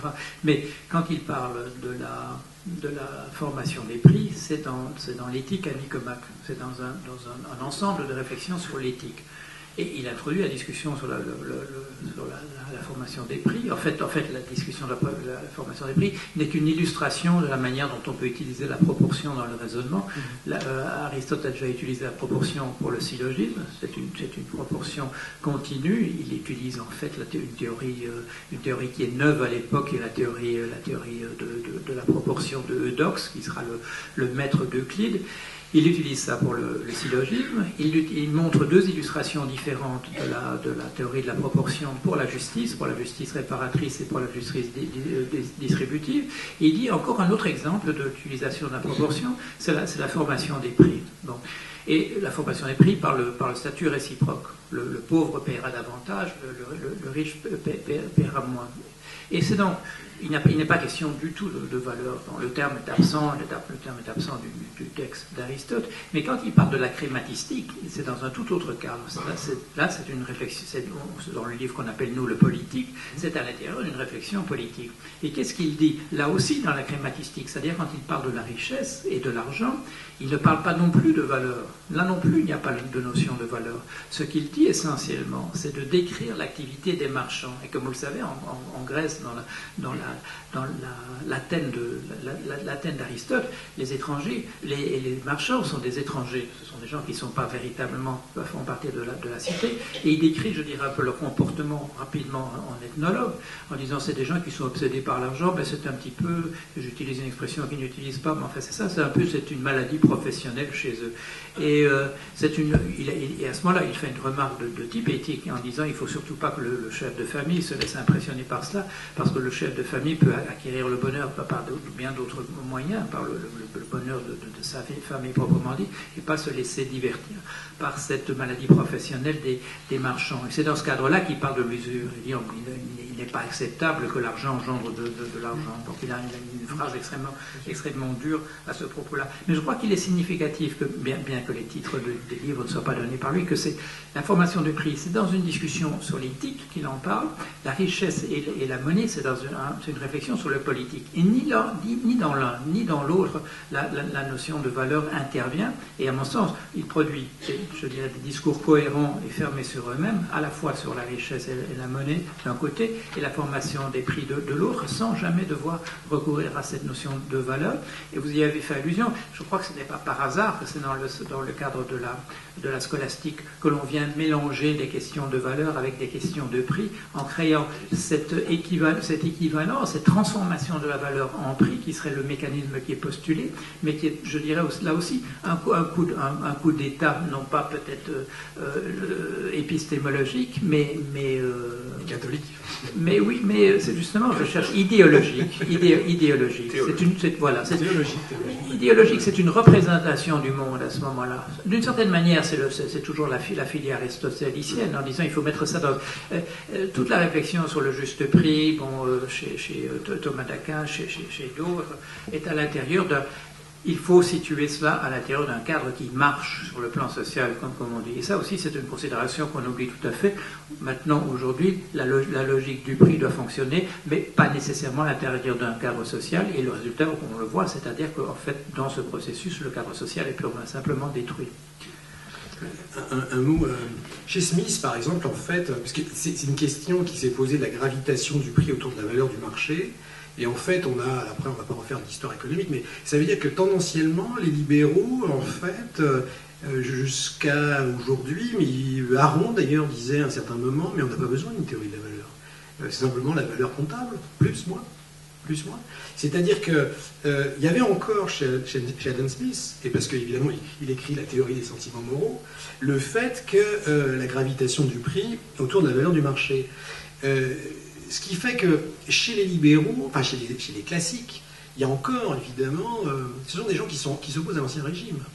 Et donc là, il y a un retour, je dirais c'est l'acte 2 de la valeur. L'acte 1, c'est le théologique. L'acte 2, c'est en fait les pères du libéralisme, les théoriciens. Et ensuite, l'acte 3, c'est Aron qui nous dit, constate qu'on n'a pas besoin de théorie de la valeur. C'est-à-dire, en fait, derrière ça, c'est de dire que la valeur travail ou la valeur utilité, qu'on a sur les étagères, grosso modo les marginalistes d'un côté et puis de l'autre côté Marx, on s'en fout. Enfin, on n'a pas besoin de ça. Moi, et donc là, on arrive à une thèse qui est assez proche de la vôtre, qui est celle de François Perroux, qui dit, mais en fait, le prix résulte alors de quoi? D'un rapport de force. Et évidemment, et là on revient sur Rousseau, c'est-à-dire le faible, le fort et le faible, la symétrie. Et moi, je pense que la dynamique de Rousseau, d'ailleurs, qui, avait fait un article assez intéressant d'économie politique pour, l'encyclopédie, c'est d'être un contractualiste. Et donc, c'est évidemment de fonder un contrat social, alors même qu'il a vu, dans son article d'économie politique, il parle de l'impôt, d'ailleurs, de l'impôt qui va redresser, en fait, l'inégalité parmi les hommes, pour reprendre le titre de l'ouvrage. Et il y a une puissance, disons, énorme, à mon avis, chez Rousseau, parce que Rousseau, il ne marche pas dans la combine. C'est pour ça, d'ailleurs, d'une certaine façon, alors pas que, mais il se fâche avec Hume, Hume connaissait bien Smith, c'était des amis, et en fait, la question reste en suspens, cette question de la valeur. Et il me semble qu'aujourd'hui, j'en arrête là, c'est qu'on a un retour à cette question de la valeur. Et c'est ce que j'appelle le potentiel de la situation. Après Nietzsche, c'est-à-dire en fait le coup de Nietzsche qui consiste à dire transvaluation des valeurs, etc., on n'en a rien à foutre des valeurs, enfin on en a rien à foutre évidemment, et c'est en fait la valeur entre guillemets comptable du input-output de l'entreprise, c'est-à-dire le prix du marché qui gagne et qui devient l'indicateur de tous les indicateurs, combien tu vaux. Nietzsche ne dit pas qu'on en a rien à foutre de valeurs. Non, mais les transubstantiations des valeurs, dans la lecture nietzschéenne, je veux dire, c'est plus subtil que ça, mais la lecture nietzschéenne, c'est comme Marx, on ne va pas lui faire... et cette idée il y a eu, je pense, alors peut-être que là je gère peut-être dans mon raisonnement, mais il me semble que Nietzsche, c'est pas ce qu'il veut dire, mais ça a été un frein, si tu veux, au fait de reposer la question de la valeur, tout simplement parce qu'on avait la valeur du travail dans le marxisme à partir des années 50, bon voilà, c'était salaire prix profit, je veux dire, tout le monde apprenait son petit catéchisme, on voyait la symétrie, les voleurs, le patron, la rente, le profit, etc., etc. Et il me semble que la justification en fait de l'exploitation en fait repose in fine sur le juste et l'injuste comme compétence, et qu'on ne peut pas faire l'impasse sur la théorie de la valeur. Et moi, le dernier point, c'est que l'opération, moi je dirais que j'en appelle avec Simondon à une opération de la valeur. C'est-à-dire un caractère opérationnel de la valeur. Et c'est pour ça que mon souhait, alors peut-être ça serait de réintroduire, pas simplement en fait de l'éthique sur l'étiquette, mais dans le prix, de réintroduire dans le calcul du prix de la valeur. Et ça, c'est peut-être possible. C'est peut-être possible. Je crois qu'on a obligé d'arrêter parce qu'il faut que Paul puisse reprendre la parole. Et puis je voudrais vraiment que la salle puisse parler. Et on n'a plus beaucoup de temps. En écoutant cette demande que la valeur soit pas purement éliminée, je crois que je vois une jonction. Une jonction possible. La jonction, c'est la suivante, et ça s'intègre bien par rapport à ce qu'on vient de dire. C'est le prix. Le prix chez Adam Smith, c'est essentiellement le prix de marché. C'est la notion à reprise chez Ricardo de la même manière. Mais qu'est-ce que c'est que le prix de marché? C'est essentiellement pour eux le prix de revient. Pour eux, pour Ricardo et pour Smith, l'offre et la demande ne jouent que pour produire des variations autour de ce prix de marché qui est en fait, en réalité, la borne inférieure, c'est le prix de revient. On ne peut pas descendre beaucoup en dessous du prix de revient, de la même manière que chez Marx, on ne peut pas descendre beaucoup pour le salaire en dessous du salaire de subsistance, parce que le marché disparaît entièrement. Ce que ni Smith ni Ricardo ne mentionnent, c'est que le prix de marché, comme étant le coût, le prix de revient pour le vendeur, c'est une des bornes du prix. Parce qu'il y a une autre borne du prix, c'est le prix qui serait excessif pour l'acheteur. C'est-à-dire le prix qui mettrait en péril la subsistance de l'acheteur. Donc le marché peut disparaître de deux manières, parce que le vendeur ne rentre pas dans ses coûts, il ne fait pas de profit, Mais le marché peut disparaître aussi si le profit est excessif, parce que la classe des acheteurs ne peut pas acheter, parce que le prix dépasse les moyens de la subsistance là, de l'acheteur sur le long terme. Et alors quand on parle de la filia aristotélicienne, c'est ça que je dirais l'élément qui vient expliquer le prix qui se forme chez les pêcheurs en Afrique et en Bretagne, et ailleurs, bien entendu, c'est la considération chez l'acheteur et chez le vendeur d'une borne qui ne peut pas enfreindre si on veut maintenir le marché dans son ensemble. Et c'est pour ça que je voyais apparaître justement des distorsions extraordinaires par rapport à l'offre et de la demande. C'est qu'en fin d'année, par exemple, à l'époque de Noël, et ça c'est intéressant, à l'époque de Noël, il y a un souci chez les gens qui ont traité toute l'année. Est-ce que l'autre partie a été bien traitée justement par rapport à sa propre subsistance?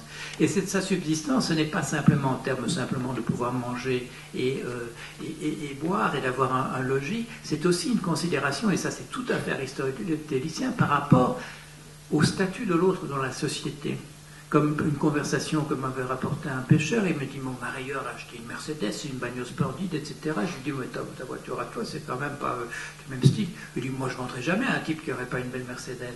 C'est-à-dire que dans sa manière de voir le rapport entre les deux, le juste impliquait aussi que l'autre ait une voiture qui soit meilleure que la sienne. Mais ce n'est pas terminé là, parce que s'il demande à l'occasion de la naissance de ses enfants à ce marieur de devenir le parrain de ses enfants et de faire un très beau cadeau, là aussi il y a une demande, et le meilleur le sait. Alors, à mon sens, est-ce que la valeur, ce n'est pas simplement cette intervention de la filia, c'est-à-dire ce souci de l'ensemble des parties, de ne pas faire disparaître le marché dans son ensemble, en sachant que l'autre a lui aussi des considérations qu'il ne peut pas mettre entre parenthèses. Aristote dit la filia est le bien le plus précieux. Donc il définit la valeur, c'est la filia. La valeur, c'est la filia. La valeur, c'est la filia en tant que telle. Qui veut la parole maintenant? Oui. Alors, il faudrait juste qu'on ait un micro, voilà.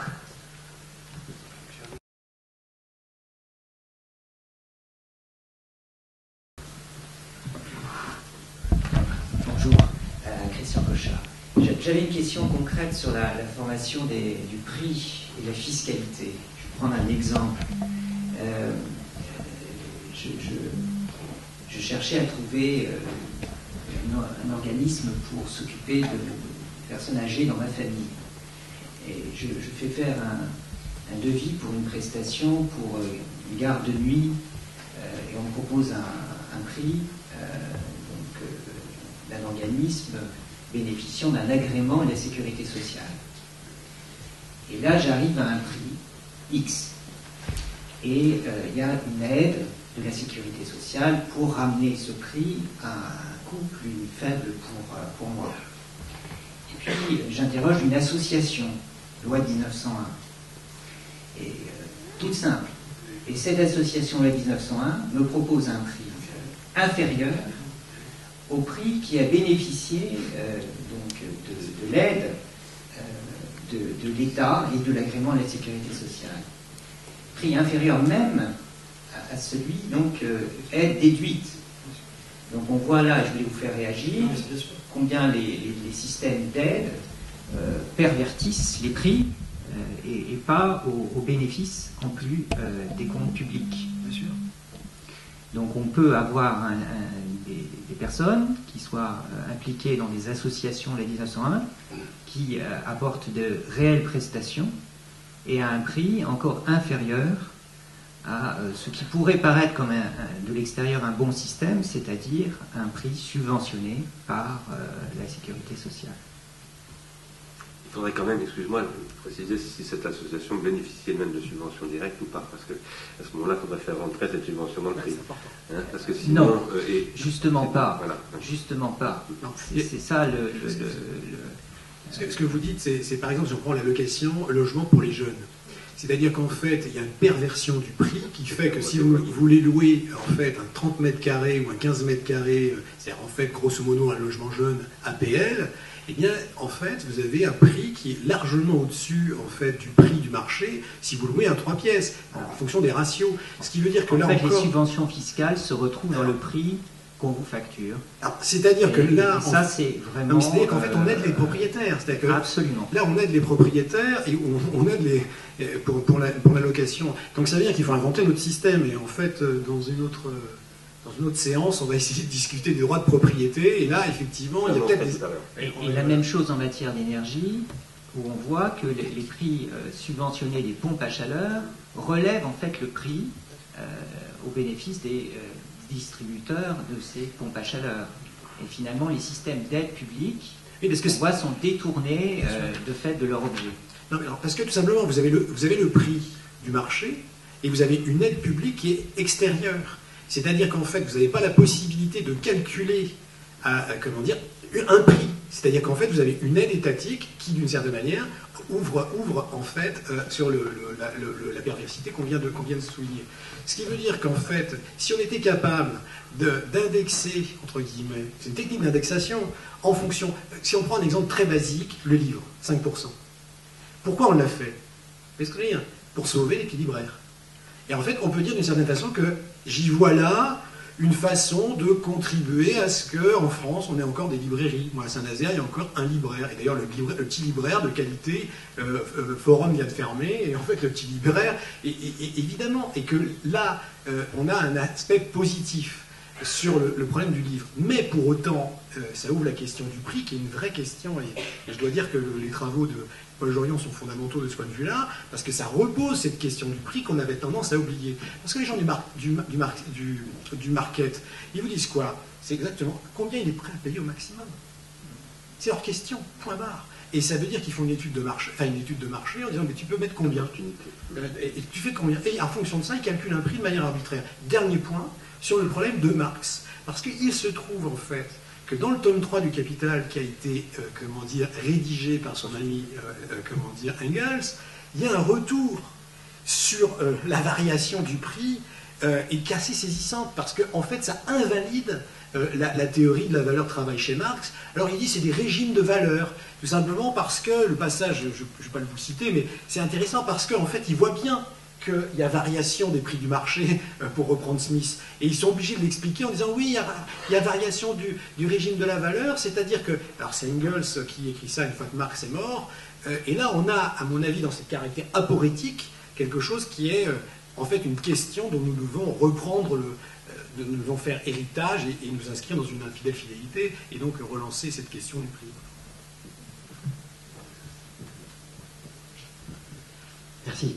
Je m'appelle Bernard Genot, je suis médecin de santé publique. Donc là, il n'y a pas d'hésitation. Pour moi, la valeur première, c'est celle de la santé.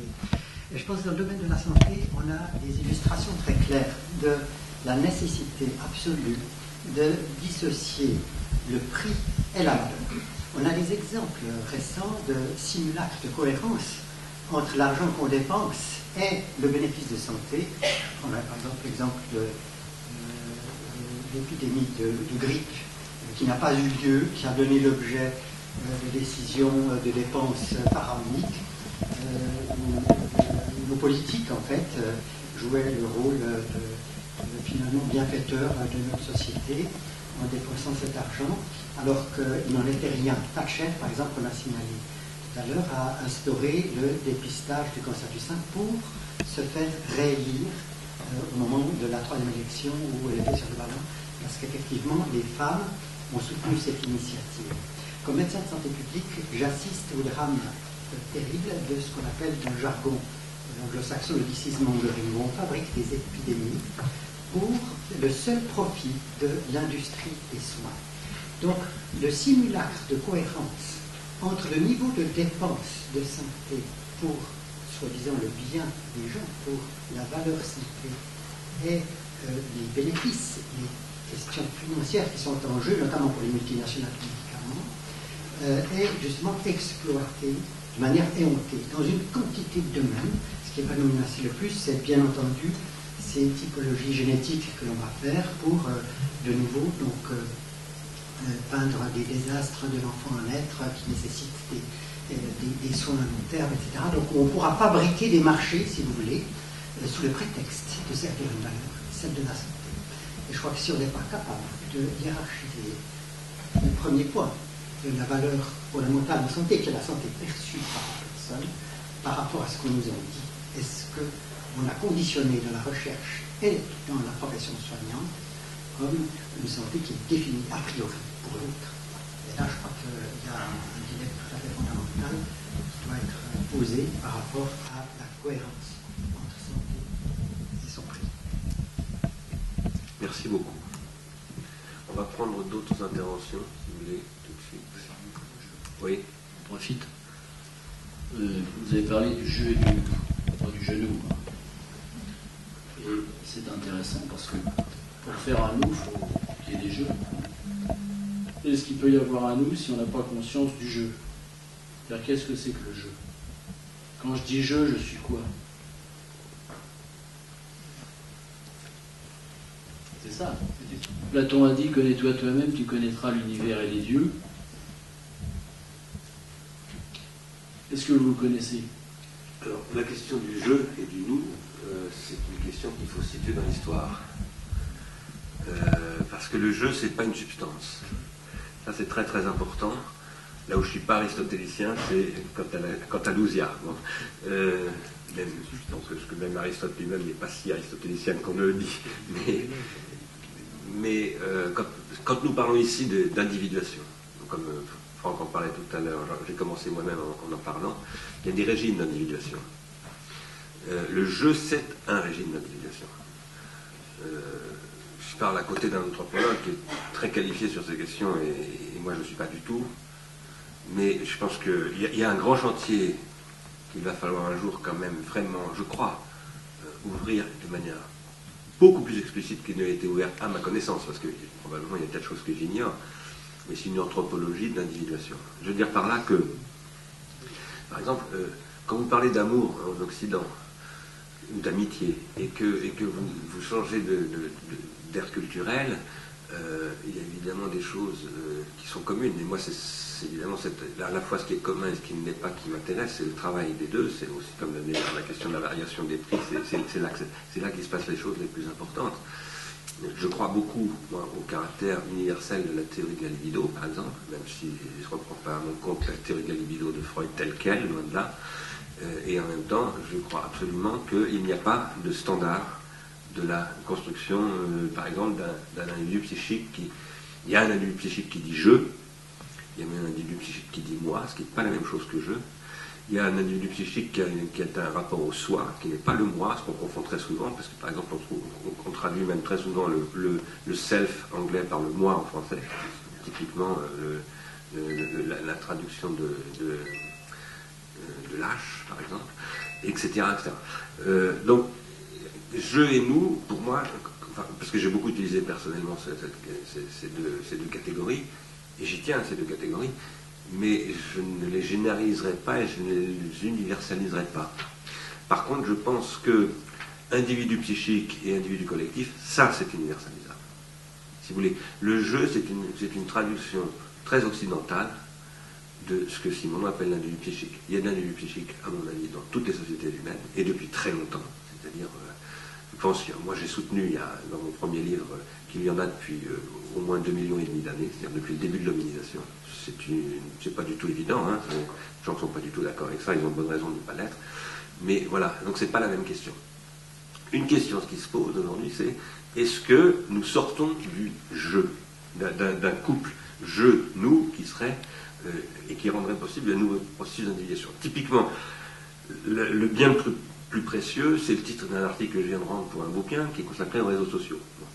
Et les réseaux sociaux, ils posent un problème d'un nouveau régime d'individuation, ou de désindividuation, pour ceux qui considèrent que ça. Et ça, c'est une question qui est inséparable des médiations techniques. Peut-être que Paul Jorion va dire quelque chose. Oui, un petit peu le point de vue de l'ethnologue. C'est-à-dire qu'il y a des sociétés que nous avons encore connues, bon, nous appelons primitives ou archaïques, etc. Nous avons une tendance, ça vient de l'évolutionnisme du 19e siècle, à essayer de placer des contemporains à l'intérieur d'un processus historique. Mais dans des sociétés que nous avons pu observer, je veux dire nous, occidentaux, puisque c'est nous qui avons produit une réflexion de type anthropologique, nous avons vu des sociétés où le nous est beaucoup plus prévalent que chez nous, et où le je n'apparaît, je dirais, que de manière ponctuelle et dans certains types de situations. Il y a très bons exemples qui ont été observés par les anthropologues. Par exemple, la fission des villages dans certaines régions de l'Afrique. La fission du village est due, en général, à une pression écologique ou à une pression économique liée au fait que les champs deviennent trop distants du village. Le village devient trop grand, la démographie se développe, le village devient trop grand, et des tensions commencent à éclater à l'intérieur du village. Et à ce moment-là, on voit le nous qui est en train de se dissocier d'une certaine manière, et on voit apparaître des personnalités. Ces personnalités sont en fait, je dirais, symbolisent le processus de fission qui est en train de se faire. Parce que le résultat, ce qui va se passer, ce sera effectivement le fait que le village va éclater. Il y aura deux villages. Et de manière très très typique, d'une part, ce sont des frères de lignée associés à un lignage dominant, qui en général deviennent les chefs de ces deux villages. Un des chefs, c'était celui du village ancien, et je vais parler tout à l'heure de ces cadets dans le cas de la bataille de Bouvines, qui apparaissaient dans notre Moyen-Âge, mais des situations de ce type-là apparaissent. Le frère en second, le cadet, est en général le rebelle qui va pouvoir produire, qui va pouvoir incarner cette division qui va se faire de fait. Et ce qui est très intéressant dans le cadre africain, c'est que la manière dont les tensions apparaissent tout au début, quand elles commencent à apparaître, c'est sous la forme d'accusation de sorcellerie. Non pas d'actes de sorcellerie, mais d'accusations de sorcellerie qui sont portées sur d'autres. Et là, on rejoint, à mon sens, ce sentiment dont je parlais tout à l'heure, la structure et le sentiment, c'est-à-dire que le malaise qui est lié à la situation économique qui se dégrade va être perçu par celui qui souffre comme étant le fait qu'il est ensorcelé par quelqu'un de l'extérieur. J'ai fait allusion aussi à des situations que j'ai connues là en Bretagne, quand les tensions apparaissent dans des équipages de frères, et là aussi c'est une pression de type purement économique qui intervient, mais qui va produire la scission là de l'équipage. Et là aussi apparaissent je dirais un processus que moi j'appellerais aussi d'individuation, c'est-à-dire que le nous disparaît et commence à faire apparaître des jeux particuliers. Dans mon livre qui s'appelle « Comment la vérité et la réalité furent inventées », où je m'intéresse justement à l'histoire de ces deux notions quand je dis furent inventées, c'est pour attirer l'attention sur le fait que ce sont des concepts culturels, que cette notion de réalité et de vérité n'existe pas, par exemple, en Chine classique, en Chine ancienne. Dans le processus qui fait apparaître l'astronomie moderne, il y a là aussi un processus qui, de manière tout à fait étonnante, est lié à un refus soudain motivé par des personnalités, ces fameux Kepler, Galilée, etc., qui font un coup d'État par rapport à un nous. Ils imposent un jeu à l'intérieur d'un nous qui existait jusque-là, et ce nous, vous le savez, il était défini comme étant l'école, et l'école, c'était donc la combinaison des écritures avec le savoir aristotélicien. Et des jeux interviennent à ce moment-là pour, en fait, faire un coup d'état épistémologique, c'est-à-dire subvertir la notion même de modèle représentatif. Merci beaucoup, honorable Assemblée, honorable professeur. Je vais parler du point de vue de l'Africaine, qui observe que ces 10 ou 20 dernières années, il y a eu dans cette économie monde, et dont vous ne vous rendez pas compte quand on parle de l'Europe, une structuration autour d'un flux marchand de l'Asie vers les États-Unis et qui remet un flux monétaire et financier dans l'autre sens, et ce qui fait pratiquement un circuit futile. Et là-dedans, sur une manière, l'Europe est quasiment exclue en dehors du fait que l'Allemagne a fourni, au travers d'une réduction drastique du coût du travail par tout ce qu'a fait Schröder et son ami Hartz, qui travaillait pour le Fagen, lequel Schröder a été travaillé pour le gaz russe, une réduction drastique du coût de travail a fourni de la machine-outil à cette fameuse Asie. Ça, c'est mon point de vue d'Africaine. Maintenant, je pose la question à M. Jourion, c'est la suivante. Dans ce que vous appelez comme étant adjonction objective de la formation du coût et du prix, il y a une matière première qui a un niveau de coût ou de prix objectif. Moi, je prétends que, en tant qu'Africaine, le coût de marchandises résulte d'un rapport rapport de force. D'un rapport de force tel que, aujourd'hui, ce que nous voyons, enfin pas qu'aujourd'hui, ce qui s'est passé, l'intervention en Libye, l'intervention prégnante, comme vous dites, continue depuis plus d'une centaine d'années sur le Moyen-Orient avec son pétrole, c'est un rapport de force. La guerre qui va se mener bientôt en Syrie, c'est ce rapport de force-là. C'est réduire au plus bas le coût de cette matière première. Deuxième question, également à M. Paul Jourion, parce que vous, dans votre livre sur le capitalisme de l'agonie, et ça je m'en réjouis, vous faites la distinction que ne faisait pas Marx entre l'actionnaire, enfin le capitaliste qui apporte l'argent, le salarié et celui qui promeut ou qui entreprend.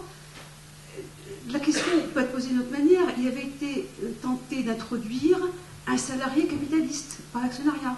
Il devient quoi, ce capitalisme devient quoi? On peut s'imaginer une société entière fondée là-dessus, sur un capital détenu par le salarié. Parce que ce qui n'y est plus vu, c'est que le capital, c'est un mode de production où l'individu s'aliène, où il n'est plus le jeu, où il est totalement assujetti à quelque chose, à la structure qui est extérieure, et qui a un fonctionnement prédateur, comme dit bien M. Jourion. Merci. Votre première référence donc, à mon livre Le Prix, en disant que vous faites une objection, je ne suis pas sûr que je vois cette objection. Je crois que s'il fallait résumer mon livre en une seule phrase, on dirait le prix est déterminé par un rapport de force. Je crois que c'est la thèse essentielle donc, de ce livre. Et c'est lié donc, dans l'analyse que je fais, justement, à une analyse de la manière dont les choses étaient envisagées par Adam Smith et Ricardo. Et en fait, ce qui est très intéressant, c'est que d'une certaine manière, dans sa correspondance, Ricardo, avec un de ses élèves qui deviendra son principal disciple, qui s'appelle McCulloch, il dit des choses qui n'apparaissent pas dans ses textes. Et dans cette correspondance avec McCulloch, il montre que la rente, le principe de la redistribution, justement, de la richesse créée, il n'y a qu'une seule explication possible, c'est le pur rapport de force. Et c'est intéressant parce que c'est dans l'introduction qu'il écrit à l'œuvre de Ricardo, dans les années 50, que Pierre Auchrafra reprend cette notion et qu'il essaie, lui, de réintroduire la valeur. Oui. C'est à cette occasion-là. Sur la question justement de la participation gaullienne en particulier, d'essayer de... Ce sont des tentatives délibérées, je dirais. C'est de type proudhonien.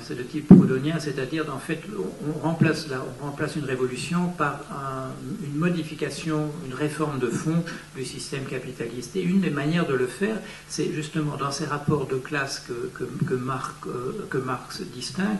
Alors, encore que, comme vous le dites, et il me semble qu'il y a une approche qu'il faut améliorer, quand il confond l'industriel, le dirigeant d'entreprise avec le capitaliste, alors que pour moi il y a un antagonisme entre les deux.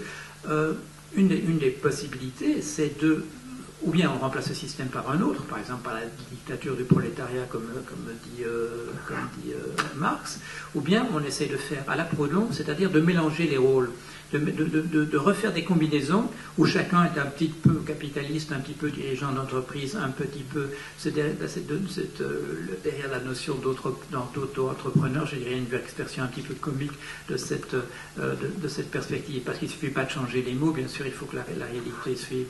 Mais dans la mesure où on essaie et ça fait partie aussi du processus, du projet bismarckien, quand Bismarck invente l'État-providence, parce qu'il sait qu'il est dans un pays qui va devenir révolutionnaire s'il ne fait rien pour arranger les choses, il y a cette notion aussi que l'on va associer les rôles. On va rendre chacun, on va faire que chacun s'identifie un petit peu aux soucis des autres à l'intérieur du système. Et donc le salarié sera en même temps un dirigeant d'entreprise, en même temps un actionnaire d'une certaine manière.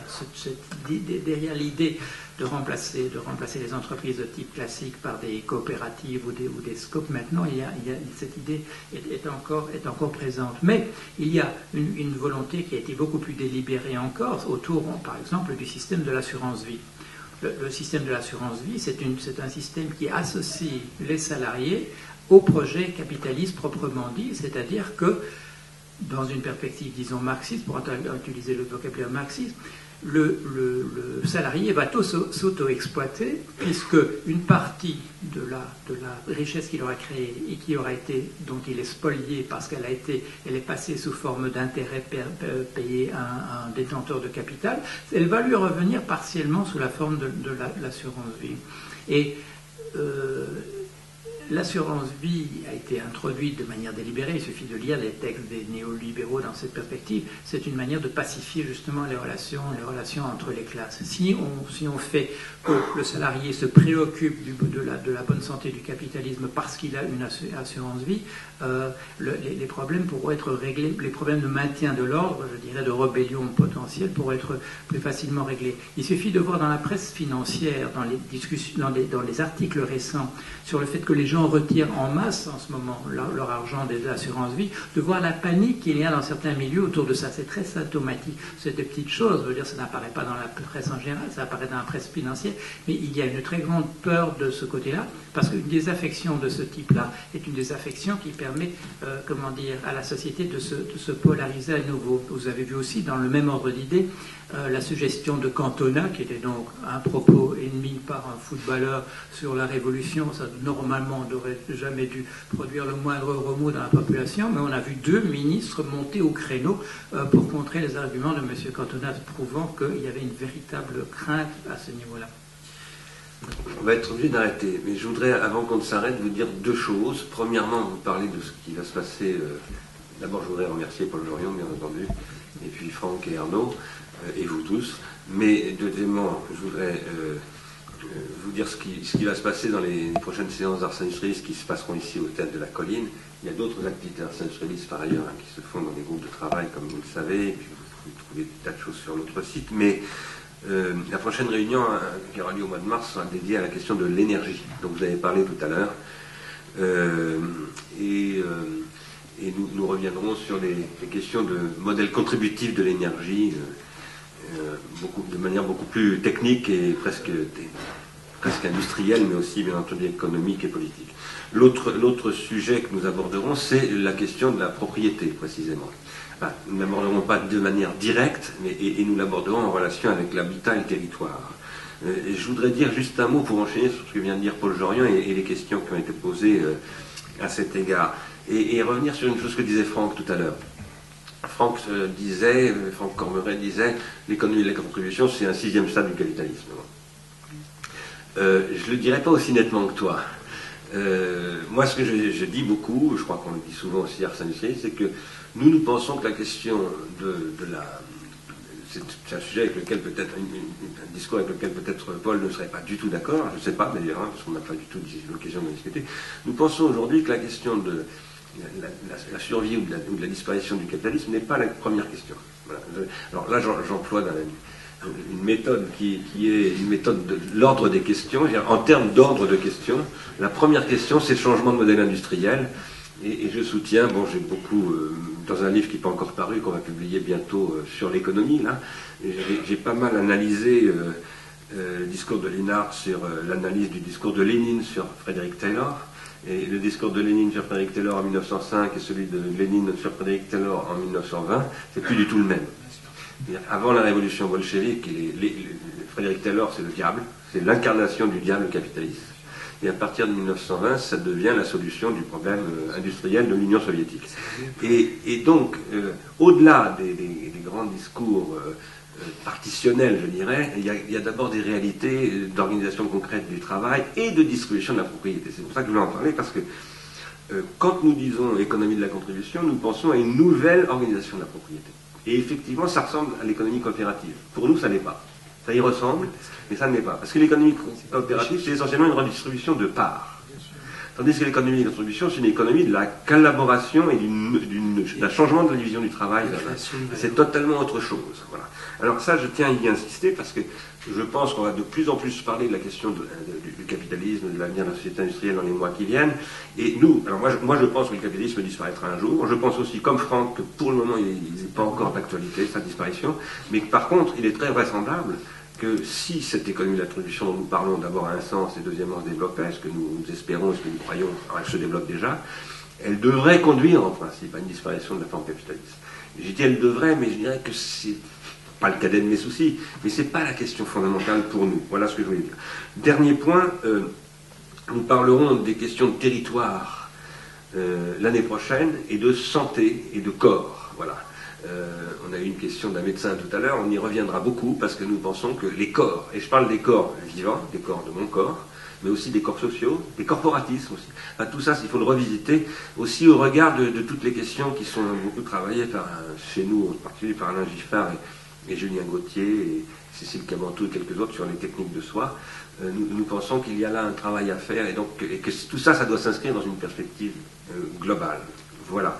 Est-ce que j'oublie des choses que je devrais dire? Non, j'ai tout dit. Bon. Eh bien, je vous remercie beaucoup de votre présence.